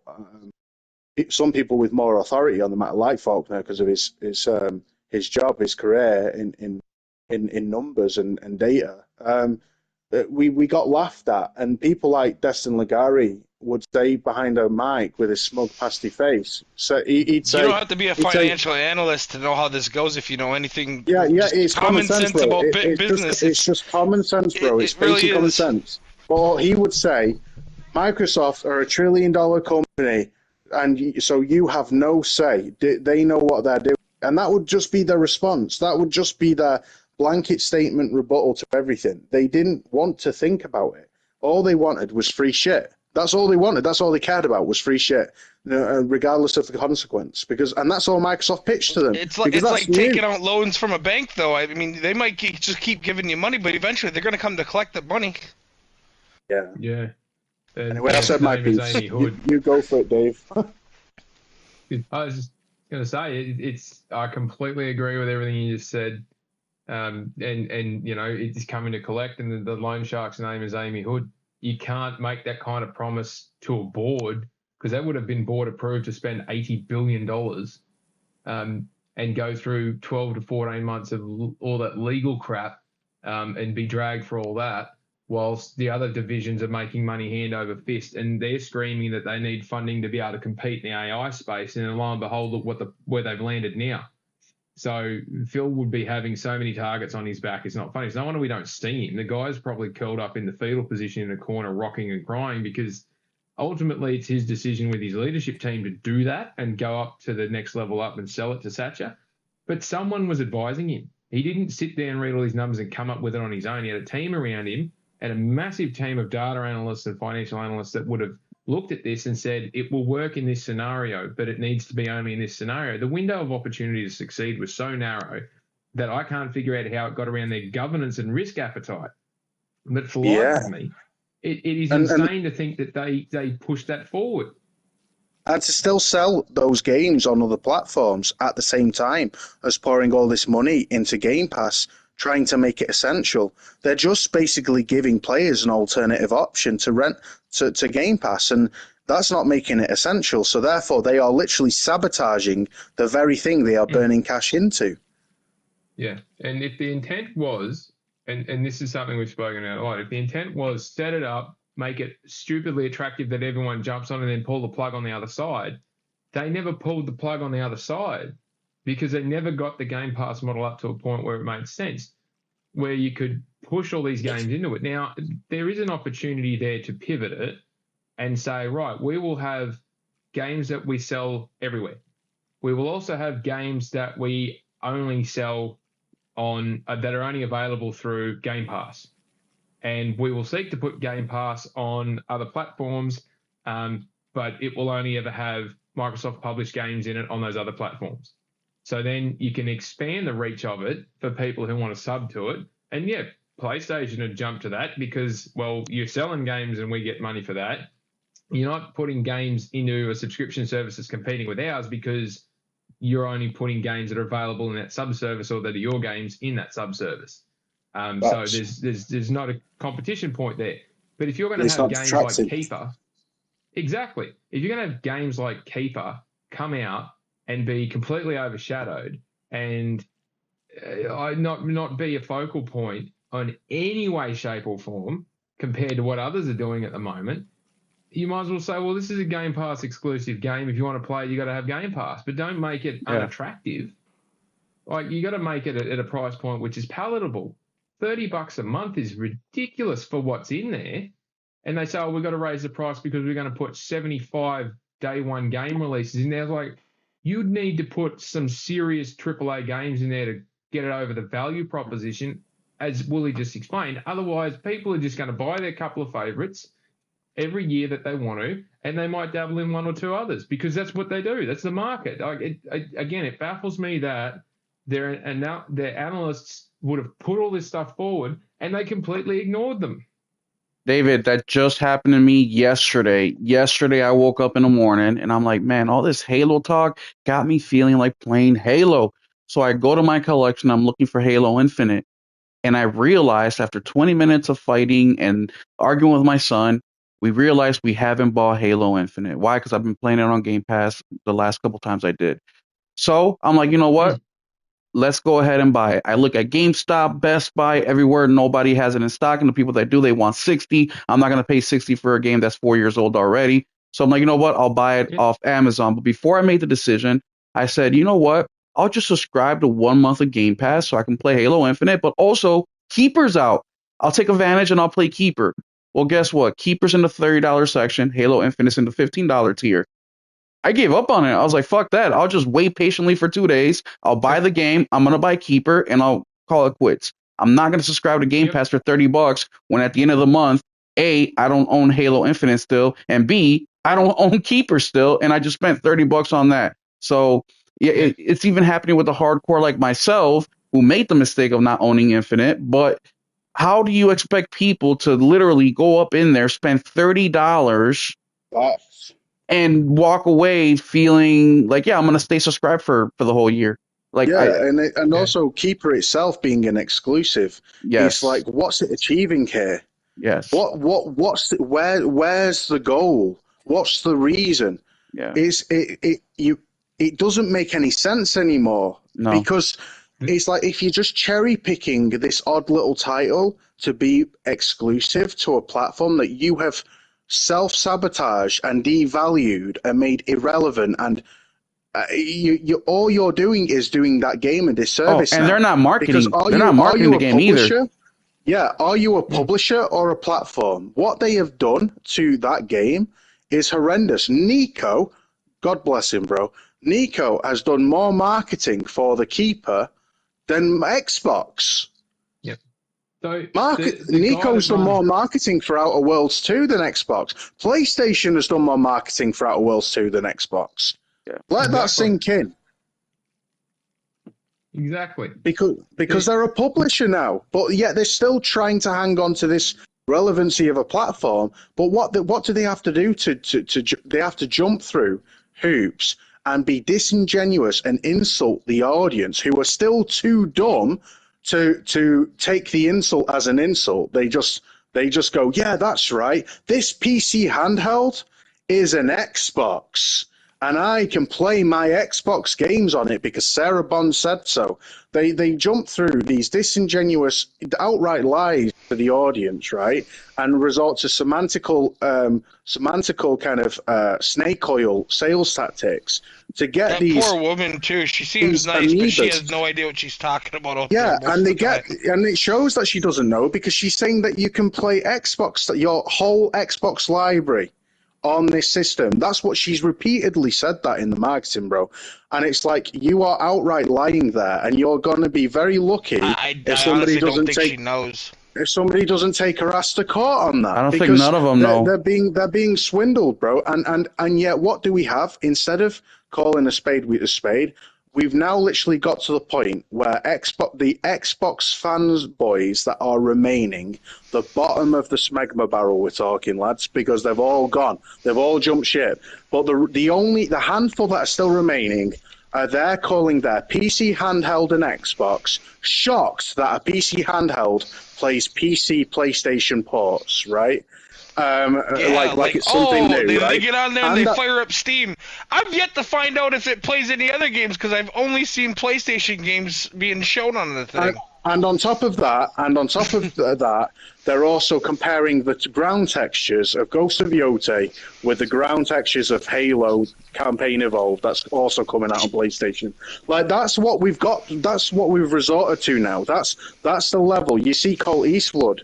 God bless him, bro. Bless his cotton socks. Because there he is, comparing the output of a publisher, a third-party publisher, putting their games on a platform called PlayStation with that platform's first-party titles, going like it's a win, like it's a W. It's like comparing, I don't know, any publisher, Eidos Montreal, or freaking Crystal Dynamics, or Square Enix, comparing it with a PlayStation title, going, take that, ponies. It's like, what are we talking here? Like, the games coming to that platform for gamers to choose to buy, people have an option of what games they want to play, but in order to try and maintain any kind of face, when all this time they've been cheerleading this sad state that Xbox has become as this very, very good, very strong third-party publisher, but no longer the platform that we loved Xbox for being. They've resorted to this, bro. They've literally resorted now to comparing Ghost of Yotei ground textures with Halo Campaign Evolved's ground textures, and calling PC handhelds Xboxes now. That's all they've got left, bro, and it's so freaking pitiful. It's so sad. I don't even think they're Xbox fans, because if you're an Xbox fan, you'd be like Kidsmooth. You'd be bitter. You would be soul destroyed that your favorite brand has devalued your platform to the point that there is no point in owning an Xbox anymore. No, they're not fans. They're businessmen. They're doing it for the channel. They're doing it to keep engagement going. They make a lot of money off them super chats. Do. Yeah, well, I've watched some of their shows. They make a gaggle off these guys. Yeah, but that's something to keep in mind too. They have built their entire livelihood off I don't like using the word community, but off a viewer base that is designed to just lap up whatever garbage they're spewing out, right? And yeah, receipts are getting pulled a lot lately too. I mean, everyone knew it for years, but but they've been sold a bill of goods for a long time. Imagine celebrating. Yeah. Go on. I was just going to say, imagine celebrating literally the acquisition of ABK for $80 billion with not a care in the world about any potential ramifications. And anyone like Faulkner who brings up the ramifications and what this means and what's going to be expected, they call them fanboys and haters, but without showing any level of basic acumen or critical thinking in the process. And it's so disingenuous. It's borderline scamming, bro. Like, for the sake of a grift, for the sake of it is grifting. That's exactly what it is. And it makes me angry. It makes me angry. Yeah, exactly. And that's part of the issue. One of the major issues I've always had with it was they get on there and they'll say anything and people agree with them. And then what they've said suddenly becomes gospel. And those of us who can read it and understand it and know of it, we're told off because it's no good. Without naming names, and this is one that really irritates me still. It shouldn't, but it does. I was on a different show back in 2021. I already know who it is. Biscuits and gravy. I had a question asked of me what my opinion was of, and I was like, well, this is what my opinion of is it. Now, an opinion it's neither right nor wrong. It's an opinion. But it can be informed. It can be informed, and it should be informed. But if you're asking, and I was asked for a qualified opinion, what was my qualified professional opinion of said point? I'm in a position where I can talk with some level of authority on it. And I said at the time, and I've been saying for years, Xbox needs to get out from underneath Microsoft, and it needs to have private ownership that's just focused on it, and it will get back to being a wonderful, wonderful thing. And I was wrong. I said, well, tell me how I'm wrong. You're wrong. Microsoft's leadership is brilliant. Well, but if you want to say that my opinion is wrong, then provide a counterpoint. No counterpoint provided, just decided to slander me and tell me I was useless, I was a fraud, and all the rest of it. Well, the same leadership is there now as there was then. And I've been reluctant to point it out, but I've very much come very close a few times to tagging this individual and going, do you still this think old I was mate wrong? By any chance? Do you this still old think mate. I was wrong? Yeah. Yeah, Do you still think that my foresight was incorrect? Or maybe you want to provide an apology? Because honestly, it is like watching a slow freight train slowly come off the rails car by car, and the guy standing at the controls is just full steam ahead, let's keep going, we'll make it work. It is being telegraphed for years this was the case. And they could have, when they launched the console in 2020, a series console, and went to 2 different SKUs. It was good in theory, but they've not capitalised on that. They had opportunities and they just don't seem to capitalise. So they keep shooting themselves in the foot. I really do hope, and just to loop this right back around, I really, really do hold a lot of hope. Not hope, I hold a lot of expectation that Halo Combat Evolved coming to PlayStation is going to be a turning point for them. But it's going to be the turning point that gets them to abandon this multi-choice option and clean out their leadership and just get to a point of, these are our offerings. We're going to simplify the stuff. We're going to put it here. We're going to do that. We're going to shift into software, which is what we've always been good at doing, and give up on this stupid notion that we can do multi-different sell points of hardware, because they've not learnt from the issue of, if we make too much choice, we lose all our customers. They just need to focus on that. Yeah, because they've cannibalized every decision that they've made. They cannibalized Game Pass by providing alternative options aside from Game Pass. You can rent your games on Game Pass, but you can also buy them and keep them. And it's like, well, yet you're spending all your money on Game Pass. It's like you're setting it up for failure. And it's like, and I don't agree with making Game Pass essential through aggressive IP acquisition and locking it into Game Pass permanently, like where you have to subscribe in order to access content. That's why I've never subscribed to Game Pass, because I fundamentally disagree with the model itself. I disagree with what they set out to do in the first place with that subscription service. I think it's anti-competitive in its fundamental nature. Nevertheless, that's what they needed to do if they're going to do it as a business, and they didn't do it. Like, in every possible way, they failed at the fundamental basics that shouldn't have been difficult to figure out. It's like, why would you put all your money to burn money into trying to grow something you're not making essential? It does not make any sense. Well, gentlemen, something too that people Microsoft themselves, they're not good at sales. They've never really had to sell anything, right? The Microsoft software has been around since the 90s. It blew up. It's a really specific 80s. niche. It's packaged in with every goddamn PC purchase. And the best selling they've ever done is just getting these contracts to be able to put PCs, everything. You know what I mean? So they, to this day, with Xbox, they do not know how to create a system to be able to entice the customer. When in gaming, a lot of us are really just itching to buy something, right? Like, you don't even really got to sell us. You just got to tell us it's coming out, the date, how much it is, and show us some cool pictures, and we'll probably end up buying it. And they still cannot succeed in that aspect. Even now that they're third-party publisher officially, do you think success will come to Microsoft or Xbox?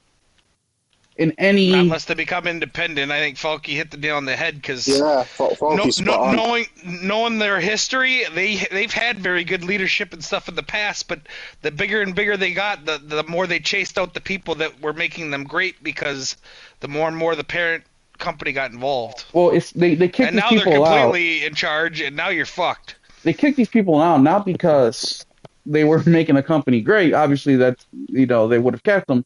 but it's because they weren't. Moores, the Robbie Box. Yes, the you know why? Because they weren't. They weren't yes people, and exactly. That's not what they want. That's not what they want. But obviously, what they do is not freaking working. So, who is going to have the money to buy Microsoft? David, who has the money to buy Xbox? It's too late now. After ABK, they're up shit creek. Well, there's two parts to this answer, and there's who's got the money and would they actually sell it? So the first question is they missed out on the primary target of who was going to buy it because they bought EA instead. Oh, yeah.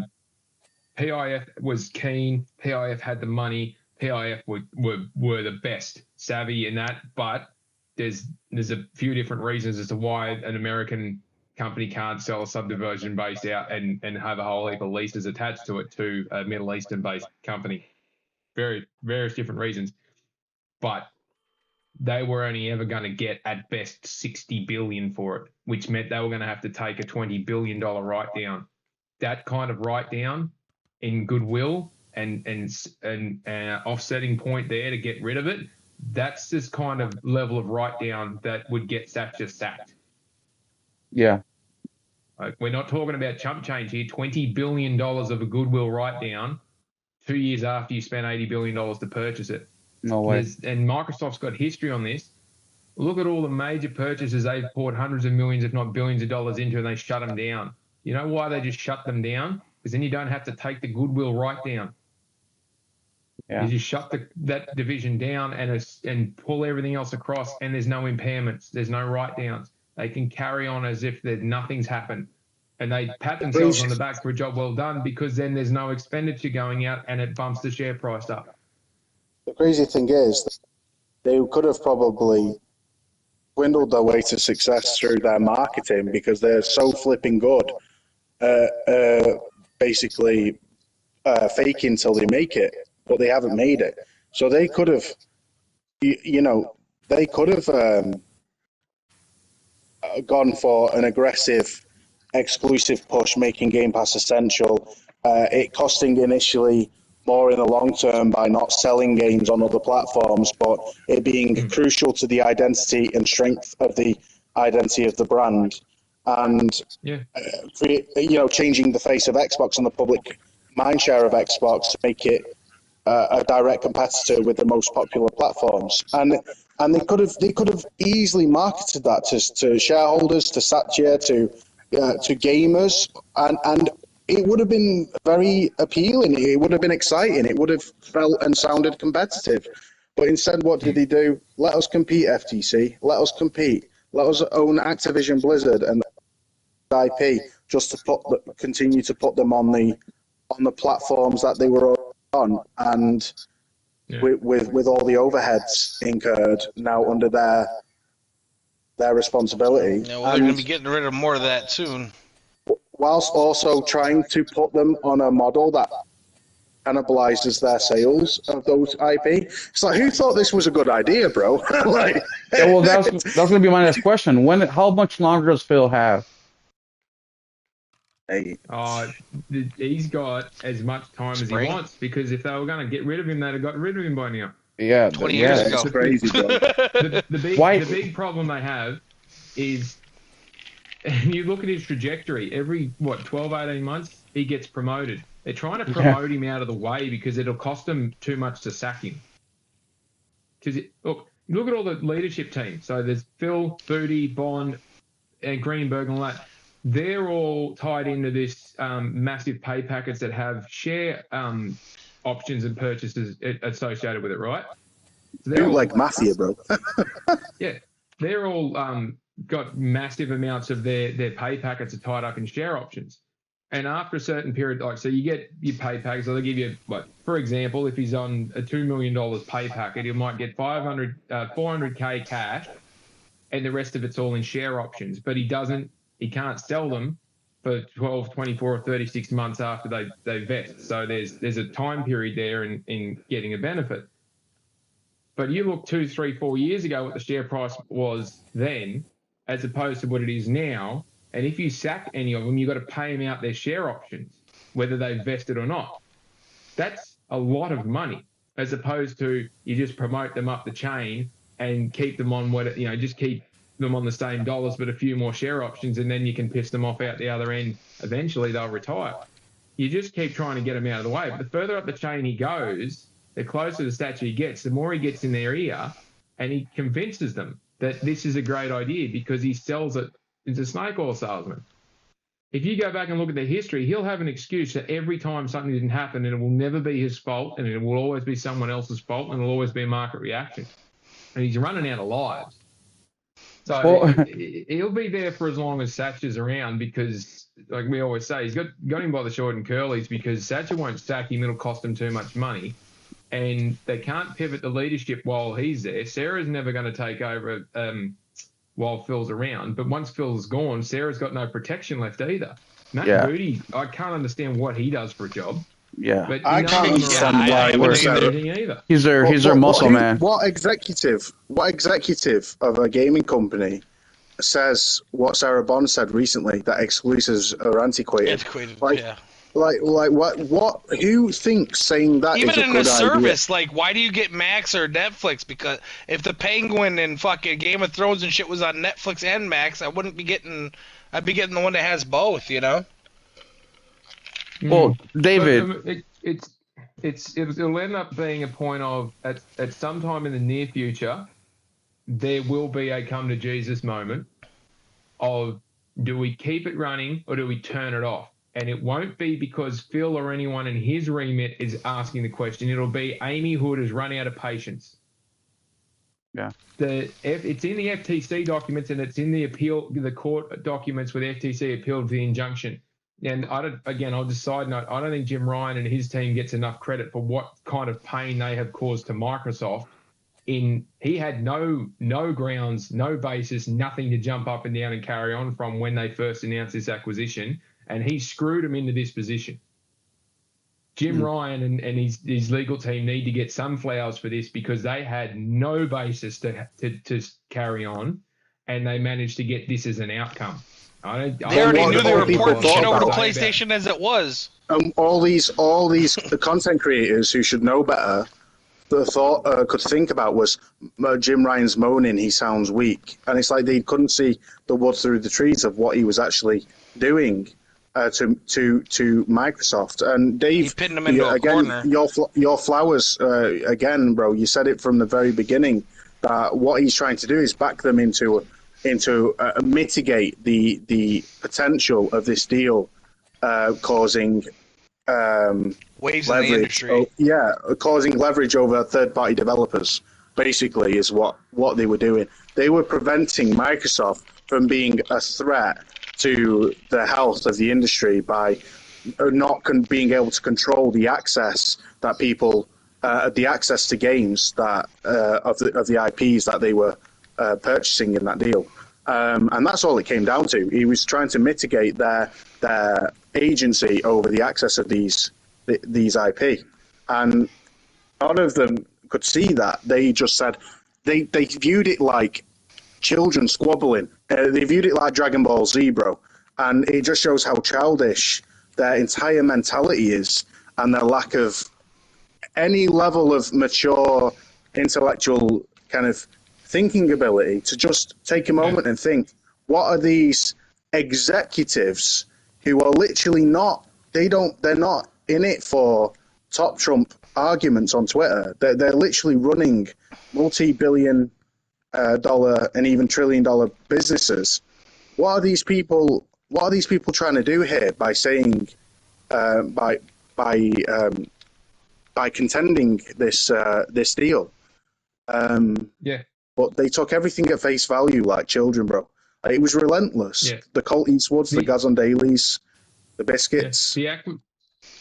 The acquisition of ABK, from where I'm standing right now, looking back, looking forward, and my outlook on it, the acquisition of ABK will be the decision that killed Xbox dead. Oh, without a doubt. Xbox may rise from may continue on as Microsoft Gaming or something like that, but it is going to be the single worst decision that Phil and his team have made. And honestly, And he sold, as I was going to say before, he sold the lie through to the board to get that funding. Remember in all those documents when they said Phil and his CFO for Microsoft Gaming and all that sort of stuff, his financial controller said, yeah, no, it's a great deal, but they wouldn't commit to any numbers. Oh yeah, our operating profit, that's our accountability margin is low double digit percentages, but it's there. So that's a modified number. That's not a real number. But when Amy Hood had to sit on the stand and make her, sit on the stand, when she made her representations to the courts, and the wording was, and this isn't quoted, but this is how I recall the wording out of it, was that the acquisition of ABK is going to be a positive earning return to shareholders. Day one. Earnings per share. Day one. And that meant an earnings per share is not revenue at the top of the number. It's after you get all the money in, take all the costs out, including the overheads and the book value, depreciation, everything else, and you get right down to the bottom number, which is net profit. And the net profit was going to mean an addition to the shareholders' earnings per share. And so far, it has not only has it failed to contribute, it has reduced since they bought the damn thing. At a massive scale, their earnings per share, because it is not run profitable once since they bought it. Their revenue is way down from what it was when they were purchased. Well, they lost nearly $1 billion straight up from the internal eliminations because ABK can't count Xbox revenue anymore. So they lost $1 billion there. And then they were going at 400 to 500 million losses in additional costs every quarter for the first year. Remember, they used to put it out to say how much the ABK impact was for the first 12 months. And I said, there'll be $1.5 billion. It was $2.5 billion by the end of the 4 quarters. And then they stopped putting it up. And they were already $3 billion in the hole to start with. It is phenomenal how much money that has lost them. And it's straight through to the earnings per share for the shareholders. Amy Hood said to a court, this purchase will be positive from day one. It has not been positive at all. It's no wonder she's got the shits with them. That's not just a matter of her sitting there going, the market's changed something. Her professional credibility's on the line by having done that. So no wonder they're mad about it. So, David, I understand that it's cheaper to keep them. I get that. But look, man, up to an extent, numbers talk. There is nothing Phil can do to get his ass fired and have Microsoft say, let's just get rid of him. He's going to cost us too much money in the long run. I mean, look how much money he's cost them the last 5 years in specific. You're saying there is nothing else he can do. They got him not really talking anymore. He's basically just a PR guy. That is true. And what did Matt Booty do? Come out with? It's like every time people talk, whether it's Sarah Bond saying exclusivity is antiquated. Is that the word? Antiquated. I'm so tired, bro. I am tired. You can tell I'm tired, bro. To Matt Booty saying that their main competition now is TV. It's like, my goodness, bro. Like, what is going on at Xbox? What are these people chatting? What are they saying? Who thought saying that is a good idea? These people just need to shut up and do nothing, because that's less damaging, doing nothing. And Matt Booty nothing anyway. He's not exactly doing anything new if he does nothing. But instead he runs his mouth. And he's just, again, continuing to alienate any level of respect that both consumers and the industry have for him or for that. Because he's affecting the brand as well as his own credibility. He's affecting the brand's credibility. But it's just a joke, bro. It's just one big, ugly, massive mess. And you know what's just as sad and ugly? That in every single bad decision, Team Green have on Twitter have cheerled it. Every bad decision, whether it's buying a console with no launch titles, trying to contrast Gears being given a res bump with Spider-Man Remastered being sold for £20. Why isn't it free with Miles Morales? Or Why is it exclusively locked behind the Ultimate Edition? Why is it not separate for £20? It's like, what a great idea that would be. Let's Spider-Man game, but then also release a cheaper alternative. Like, what at the same time? What a genius! Instead of making it the best Ultimate Edition package, and what did Team? Well, we get Gears for free, yo. Like Velocity Architecture, eat shit, ponies, and it's like you not only defend the initial launch of the deplorable state of Xbox console at launch for the sake of buzzwords. You double down on a loss-leading model that would inevitably require returns at some point through one way or another. But because it's free shit at that time, it's like, oh, it's fine. We get shit ponies. Suck it, you know. to consolidating a huge portion of the gaming industry instead of investing in growth industry. We get Call of Duty. It's like, well, you've always had Call of Duty anyway. What are you as a consumer getting from this? Nothing but a Twitter win, a top trump in an argument. To, you know, games going to PC day one, to calling a PC handheld an Xbox now, to, oh, bro, it's just one thing after another. It's to falsely associating, like using false equivalencies to strategically decided individual discriminated titles being ported over to PC at a later date, as well as specific games as a service being ported to PC day one. And conflating that as the same thing of what Xbox is doing. They're still doing it now to this day. Like, PlayStation have gone full third party as well, bro. That's what I'm hearing, and it's like, you don't. There's only so much that you can run with before people turn on you and call and make fun of you, and you're a laughing stock for your ridiculous level of reaching and lack of critical thinking. And what's happening right now to Jez Corden, that's a perfect example. You know, Jez Corden, right, literally the butt of every joke from pretty much the majority of Xbox-centric content creators at this moment in time. Even Fonz called him a mouthpiece just this week. And it's like, bro, it's brutal. Rand, who does the podcast with him, Xbox 2 podcast, yeah, said I see that too. He would never do any other kind of podcast with Jez because Jez is so biased towards everything Microsoft that he has no identity outside of Microsoft, and that's what he said about. Well, yeah, Jez, have you noticed? Oh, I had an interview with so and so, like really on a Saturday afternoon. You know what I mean? You think someone important's calling Jez up to let him know what's good? Hell no! Get the hell out of here. Your sources is the goddamn janitor. Stop it. It's crazy. Publication is called Windows Central, so that should tell you everything you need to know. Well, yeah, exactly. And what I want to know, it's a genuine question. When I look at the Jezzers and the Destin Lagares, I want to ask this question to them, and I want them to answer it. I even tagged them both in this question on Twitter. How is it that us small fry, us nobody, had more insight in the direction Xbox is going for the last 5 years, 6 years even?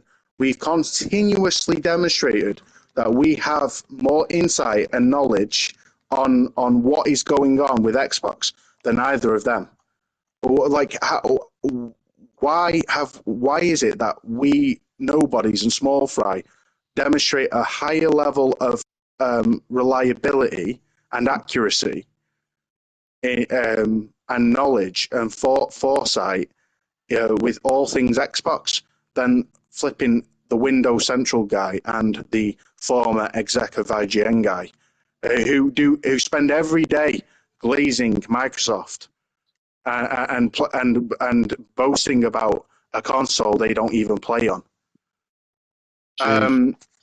You know, when you actually think about it, it is next level crazy how I remember like it was yesterday on my podcast when Folky was there, Retro was there, Deezy was there. It was such a good time, bro. Like, it was such an amazing time. It was before my little girl was born, but we literally spoke about, and Folky was kind of a primary authority on the matter on this, that Microsoft is headed in a direction that is not good long term for Xbox fans if they value the platform, because they're commoditizing gaming, they're turning it into a commodity rather than a hobby and a luxury, right? And it needs to be a luxury to retain exclusive, unique value propositions that compete with one another in the space, right? But for the sake of trying to appeal to a mass market, they're watering down their identity and brand value recognition to fronting this false premise of value, which is actually a loss-leading model that will demand returns back for all the money they're spending. And would be leading them into a situation where they, if not do all of them, either buy IP to bypass sales cannibalization. They don't reach the targets, that the inordinate ceiling that they were trying to reach, 70 million by 2024. Was it, Dave? 70 million by 24? Or something like that. Yeah. 100 million by 2030. Yeah, it's insane the numbers they're talking about. Thinking that we consume games like we consume TV and trying to make it that way. And on top of that, that's the difference between passive. That's why I listen to way more YouTube a week than I play video games. Why? I do it while I'm driving. I do it while I'm working. I do it while I'm doing dishes. I do it while I'm, you know what I mean? It's just on in the background. A video game I have to sit and pay attention to. I'd love to play a video game 70 hours a week, but I can't.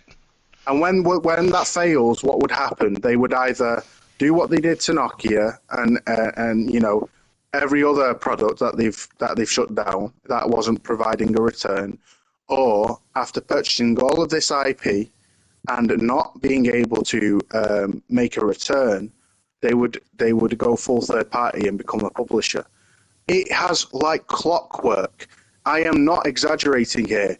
Everything to the finest detail has come true. It could not be more accurate, and yet we have all been, for the last better half of like 6 or 7 years, the better part of 6 or 7 years, we have been nothing but kind of laughed at and dismissed as nobodies, as irrelevant, as small fry who don't know what they're talking about because we're not billionaires and Microsoft are. And this is coming from people in positions that should have the insight and foreknowledge. Paris Lilly, where is he right now? He was there saying this is literally an Xbox. They are his words down to the T, right? That's what he said. This is literally an Xbox about the latest. Maybe he's hiding because he said if Halo, Gears, and Forza came, get your pitchforks out, and he don't want to get stabbed. And what did he say when ROG and Xbox both clarified? Because they couldn't take the heat anymore for their false marketing. They had to clarify, actually, well, this is a PC handheld. It doesn't play Xbox games. Could you imagine being natively. an Xbox fan that doesn't sit on the internet and see all this all day, and you brought that home, and if you had enough patience to figure to set the damn thing up, which most console players wouldn't, but let's just say if you did, by the time you got it up and booted up, and you went, oh, I'm gonna boot up what came out recently, fucking Borderlands for my Xbox. Oh wait, I can't. I gotta buy it again. Like, why did I purchase this? Yeah, I would be pissed. And people think, these Xbox fans think Play Anywhere is a free thing. They don't realize that it's the exact same kind of deal that Game Pass is. It costs Microsoft a lot of money to make a game Play Anywhere if it is a big game, because they are basically going to the devs saying, we want to pay you to sacrifice. That's only Game Pass. I'm talking about own stuff. If you own anything. Yeah. Not even all their games are on Play Anywhere. Majority of them aren't. Yeah, vast majority. So And yet none of this gets considered in the greater kind of debate, in the greater discourse that is the magma barrel of Xbox content creation.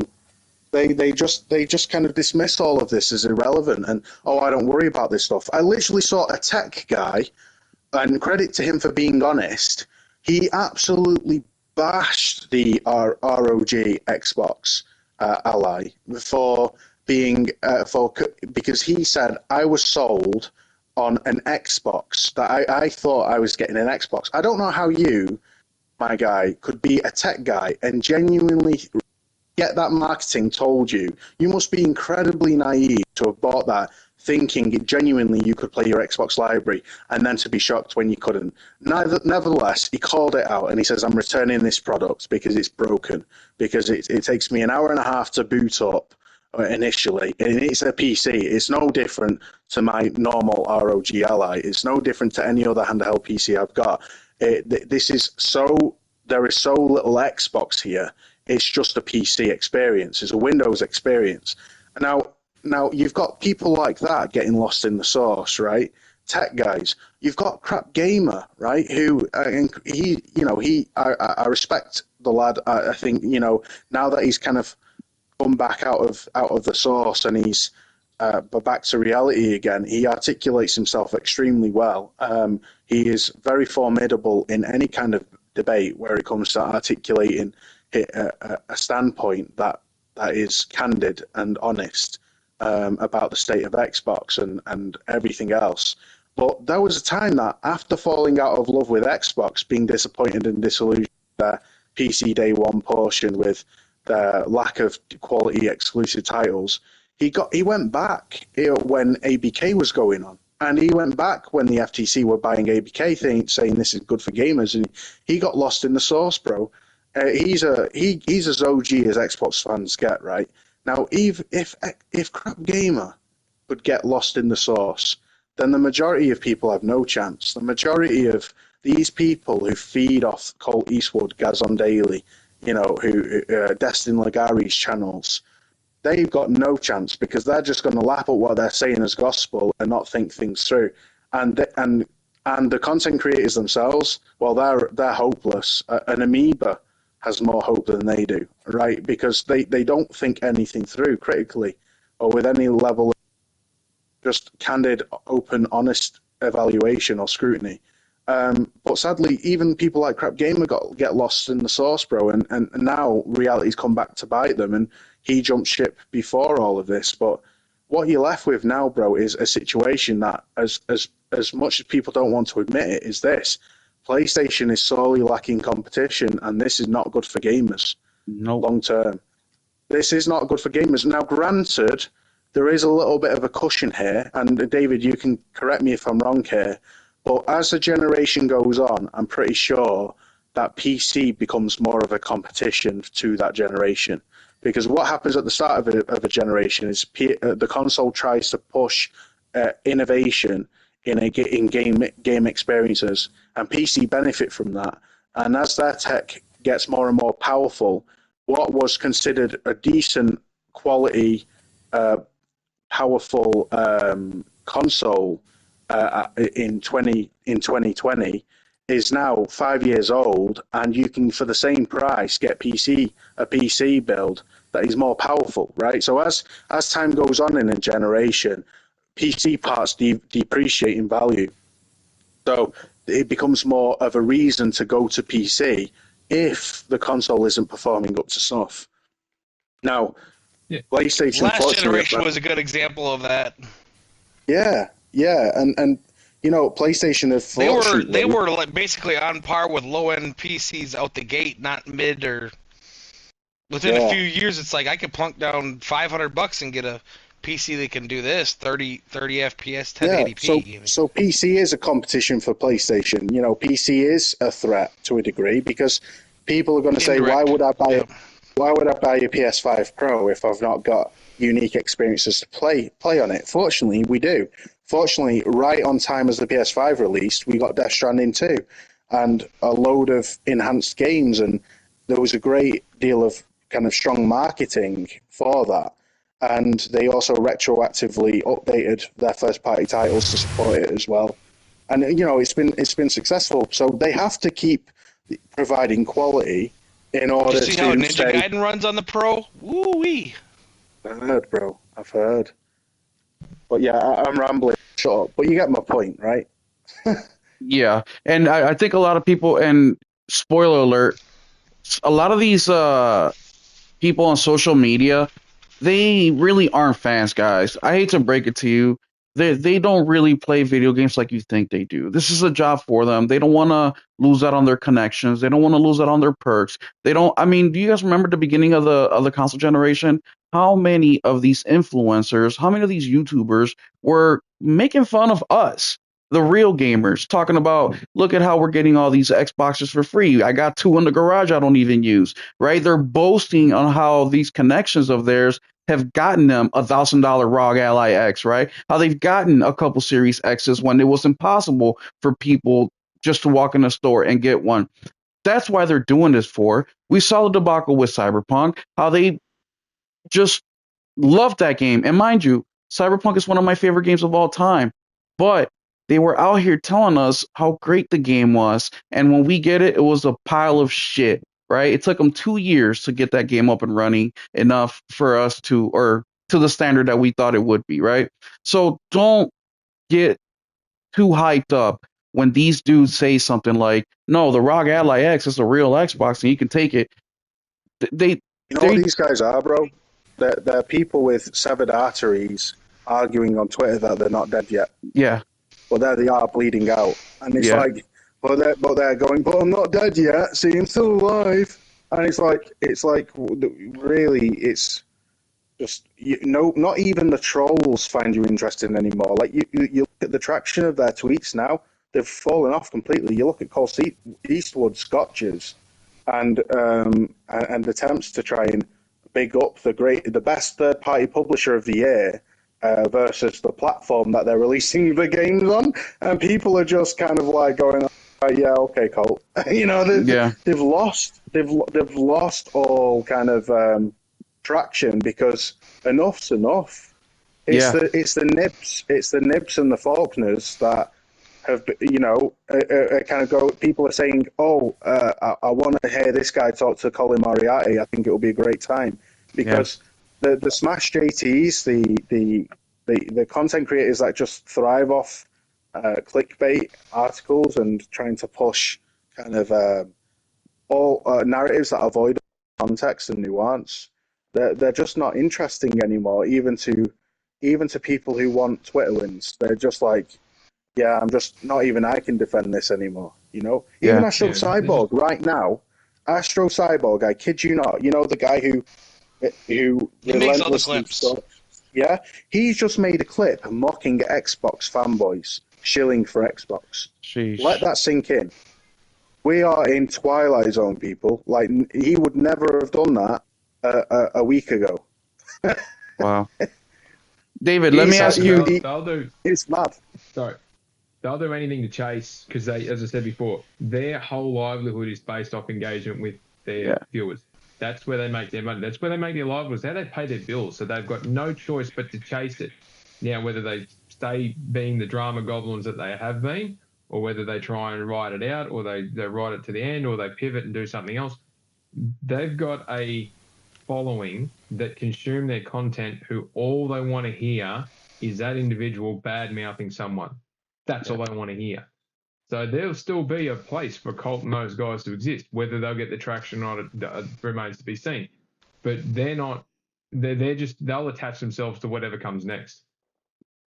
David, let me ask you, and we're going to wind down. We've been here for a few hours, but let me ask you a question, David, because we see Xbox going. I mean, they're third party, but how come they're not going after the Switch? Do you have any financial input about that? Well, I suspect it's to do with the cost of development. It's just Keep is a great example. Why is the June event, all the games that were announced from Xbox, Keeper was the only one that was Xbox exclusive, platform exclusive. That's the only one. Everything else was going everywhere else. Third-party arrangements, first-party arrangements, publishing, whatever. That's a small studio, and it takes time for them to get across the different. So they prioritize one platform, they go to the next ones, right? And the guy that runs Keeper also happens to be one of the leads in Day of the Devs in big indie game promoters with Greg Rice from PlayStation and someone from Steam. He doesn't care. I'm not trying to put words in his mouth, but he doesn't care. If that studio gets shut down, he'll just go and set up his own little indie studio, same thing somewhere else, and do his own thing. He's got connections. He doesn't care. But Microsoft is smart enough to know that we got to keep him because he's a connection to others. And he doesn't cost them a lot of money to make these games. But the problem will be the cost to develop for other areas where they either see or don't see a market. PlayStation's business model is built off third party. It always has been from day one, third-party games on their platform. 70 to 80% of their revenue comes from third party. Nintendo's different. It's the polar opposite. 70 to 80% of their revenue comes from their first party. Their third been that way since Nintendo 64. Yeah. Their first party is where they make their money. The third party is not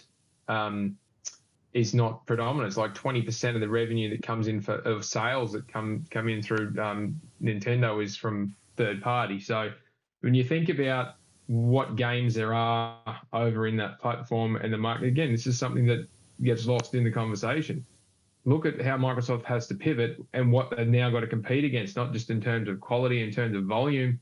You can't put Keeper on PC on Steam. It'll get just without any marketing, it'll get lost in the noise, and they won't even sell 50,000 units. Yeah, because there's 14, maybe that's 15, why there's 16, only 100 people playing it. games on that fucking thing. Yeah. Same thing with PlayStation. They have over 1,000 games a year released into that storefront. Over 1,000 games a year. That's 3 games a day on average. Yeah. And you've got to pick your spot. So what they'll be trying to work out, if they've got any brains at all left over there, is they'll be trying to work out which games they should take to switch to and which ones they shouldn't. As I was saying earlier, there's a heap of free money if they just take all the ABK games that they've already got over there, give them a bump up, and then charge $5 or $10 for it, like Nintendo's already doing with their own first-party stuff. And that doesn't seem to have slowed down the sales, has it? Yeah. So if the first-party guys are getting away with it, copy them. Do the same thing. If people are prepared to pay another $10 to get a Switch 2 updated version of Crash Bandicoot Ultimate Pack, then do it.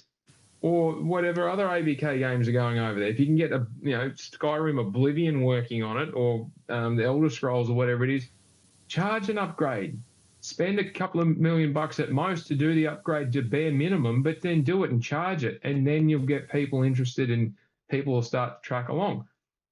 But the other problem they have is, as popular as the Switch is popular for like 4 or 5 games. Yeah. That's it. This exclusive sell. This whole notion of exclusives, I think in the past, is ridiculous, because that's what makes the Switch and the Switch 2 so frigging compelling. Yeah, old mate Risk It for the Biscuit still argues that exclusives don't sell consoles, and it's like, well,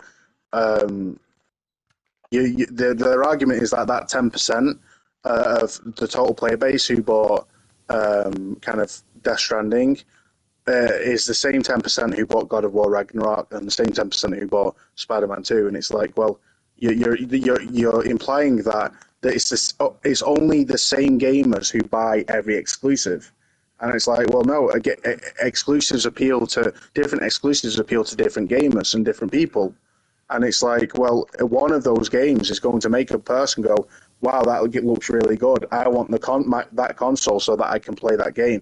But not even that. The majority of people love the tech and want an excuse to buy it. Yeah. And the game is the excuse. Yeah. The game isn't the incentive to buy the console. The console isn't the incentive to I'm too tired, bro. You get what I'm trying to say here. The content is king. And how long have we been saying that? Yeah. Content is king. You can have the best performing console, PC, whatever you want on the planet, and if there's nothing to play on it, or there's no clear, discernible reason to pick that one over the others for your games, and it's like this game parody stuff that exists, then there is absolutely no point in making it. There is none. And that has been the argument we have had for the better part of a decade is where are the games? Yeah. Xbox has got no games. Or will that old one and dust it off? Where are they? They're nowhere. They bought a third-party publisher and they're still nowhere. So just surrender, guys. Give it up. Go the whole hog and start getting them everywhere. It doesn't cost a lot of money to do a Switch 2 port. You've already got the Switch port there. Just do the upgrade bump and off you go. It's phenomenal. Yeah, it's insane with all the developers they have under their company, and they still can't put out games. I mean, this year they've done a decent job at putting games out, but like you said, they're in a mine of IP. I'd say they're doing a far better than job than PlayStation when it comes to putting out games. The problem is that they're not exclusive to a platform. They're not making really the platform relevant. They're just a third-party publisher. None of them stand out. There's no Death Stranding 2 or anything like that. I'd say Outer Worlds 2 is probably the best title that they've come out with. That's what I can't wait. The crazy thing, I'll finish on this point. The crazy thing is Microsoft has had the ability for the better part of a decade to crank out output and just put everyone else to shame, and they failed to do it. But PlayStation has for 25 plus years, except for the first couple of years of the PS1 and the PS2 as exceptions, they have constantly had an average output of between 2 and 3 games a year from their first party, and that is all they've ever done, and it looks like that's all they're ever going to do. And we've already got the roadmap out to next year of what they're releasing out of their first-party studios. There's 2 second-parties that haven't been announced yet, but we already know what the first-party pathway is to the end of next year. Think about that for a moment. And Xbox is sitting there pissing it up the wall with an opportunity like that in front of them. Yeah. There's nothing up their sleeve at PlayStation. We know what's coming. And that's it. They got the playbook right in front of them. Phenomenal. It is phenomenal. They've got an open run. The wide receiver is standing in the corner. The forward is unopposed in the box. It is the clearest of pathways to have a crack for 18 months and succeed, and they still can't get it right. And all they've managed to do is get people mad that PlayStation don't put out more quality games. Jeez. And they're never going to, because PlayStation never has. 30 years, they've never done. I think it's 2 years where they've gone more than 4 first-party outputs, and it's only because the year before they did 2 and got delayed. Jeez. It's just nuts. But anyway, I'll stop ranting. Oh, that's good. Nelson, it's been awesome talking with you. It's been awesome. You guys have been awesome. Somebody told me, why aren't you saying? I'm like, why? We got David and Wooly here going hard, so I'm just gonna sit back and listen and be one of you guys for a second. Be one of the audience. We talk every damn week. Hell yeah! But no, thank you guys for coming up today, man. I'm so happy that you guys were able to show up. We had a good convo. I'm looking forward. Alien brought that up. There's Fallout 4 Anniversary Edition coming for Switch 2. I forgot about that. That is, yep. They're starting the ball going. Yeah, it's about time they fucking did something with some of these IPs, man. And there's so many more. I mean, look at Fable. What are they gonna do with that? I know they're making a new one, but who knows when that thing's gonna be done? They can't make games to save their lives, so might as well put out the games they already did make. You know what I mean? Like David said, stick a couple million in there, get them, put a little brand new coat of paint and put them out for the Switch 2, put them out for the PS5, let the millions come in while you try to figure out, like they have been for the last 20 some years, on how to make a fucking game. But they have been carried by Obsidian, to be fair. They've been completely carried by them. Oh, absolutely. Yeah, even like they're a pretty good studio, but something like Avowed, let's be honest, that went up like a fart in a tornado. I forgot that even happened. Like, have you heard anybody talk about that game all year? Hell no. I mean, unless you're, what's the PC dude over on Mooch's channel who fucking loves it? Oh, Death Singer. Death Singer. Willie's best friend. Yeah, Willie's best friend. It's because they, best friend in the whole wide world. It's because they live relatively close to each other, so they're family, you know what I mean? Yeah, that dude, every time he says something like, oh, well, I'm still playing Baldur's Gate, or I'm like, dude, like, you're still playing games that are 3 years old, like, what's going on here? But, hey, we each play what we play.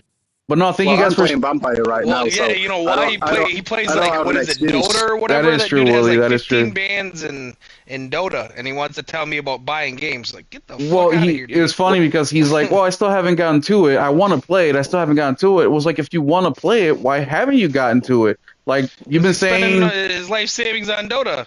Like, man, look, I get it, dude. I'm playing Power Wash Simulator, and I'll play hundreds of hours of this game, but, like, you do those bite size, you know what I mean? Otherwise, you'll never play anything else. But, David, we didn't even ask you before we leave. What are you currently playing right now? Doing a clean-up to try for the Platinum for Spider-Man 2018. Nice. The combat has not improved in my perspective. I am very unimpressed. Like, this is how unimpressed I am with it. If the combat in Wolverine is anything like Spider-Man 2018, I'm not buying it. It is just painful. I don't think it will be. But I've managed to find a way to get around it. Wolverine's a little more of a grounded character. Yeah, to be honest, I'm hoping Wolverine is better than Spider-Man 2 because I was very disappointed with that game. Like, I could wax lyrical about how disillusioned I am with that game. Yeah, I don't feel quite as hard as you, but yeah, I feel the same with the telling. I thought the first one was kind of blah, but yeah. I mean, other than that, still good. It was still really good, but just compared to 2. No, thank you, David. Thank you, chat. Go follow Wooly at Wooly Gamer on X, and go follow David Faulkner at I'm sorry, David. You guys do your own outros. David, where can people follow you at? You can follow me on Twitter or X at Forky87, and you can find me poking my head into a few different podcast backyards. But yeah, other than that, give us a yell out if you want to have a chat. There it is. And Wooly, where can people find you at, man? You can find me at Wooly Gamer YT for YouTube. And it's just been awesome, lads. I've loved every second. Sorry I ramble. I'm really happy to have been on with Folky because me and him go way back, and I think the world of those guys. So it's been awesome, mate, being back on a show with you. So thank you for this opportunity, man. I appreciate it, man. David and Willie are two of my favorite guys. I follow them. I listen to them wherever they're at. So I'm glad that they're here. And you guys know. I get a fill of Falkia throughout the week. That's why I don't even like asking them because I feel like a pig. Yeah, I know. That's why I haven't asked. I mean, I ask David all the time. Well, not all the time, but I talk to David. A couple times a week, and I never just straight out ask him enough or. I should ask him more because I just feel like he's always on. I feel like he needs some goddamn time to himself. Yeah, and game in. And Wooly, well, he's just always on other places and the time difference, and I don't ask them. As a matter of fact, I leave the asking to you. You know what I mean? I don't ask anybody.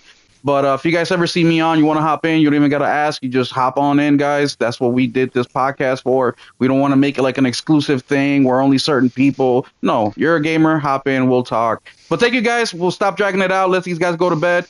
Let David get his day started. Go follow Nelson also. Nelson's been posting more content on YouTube. So Nelson Gaming Culture, go subscribe over to him. And we'll catch you guys next week. Keep it gaming. Peace.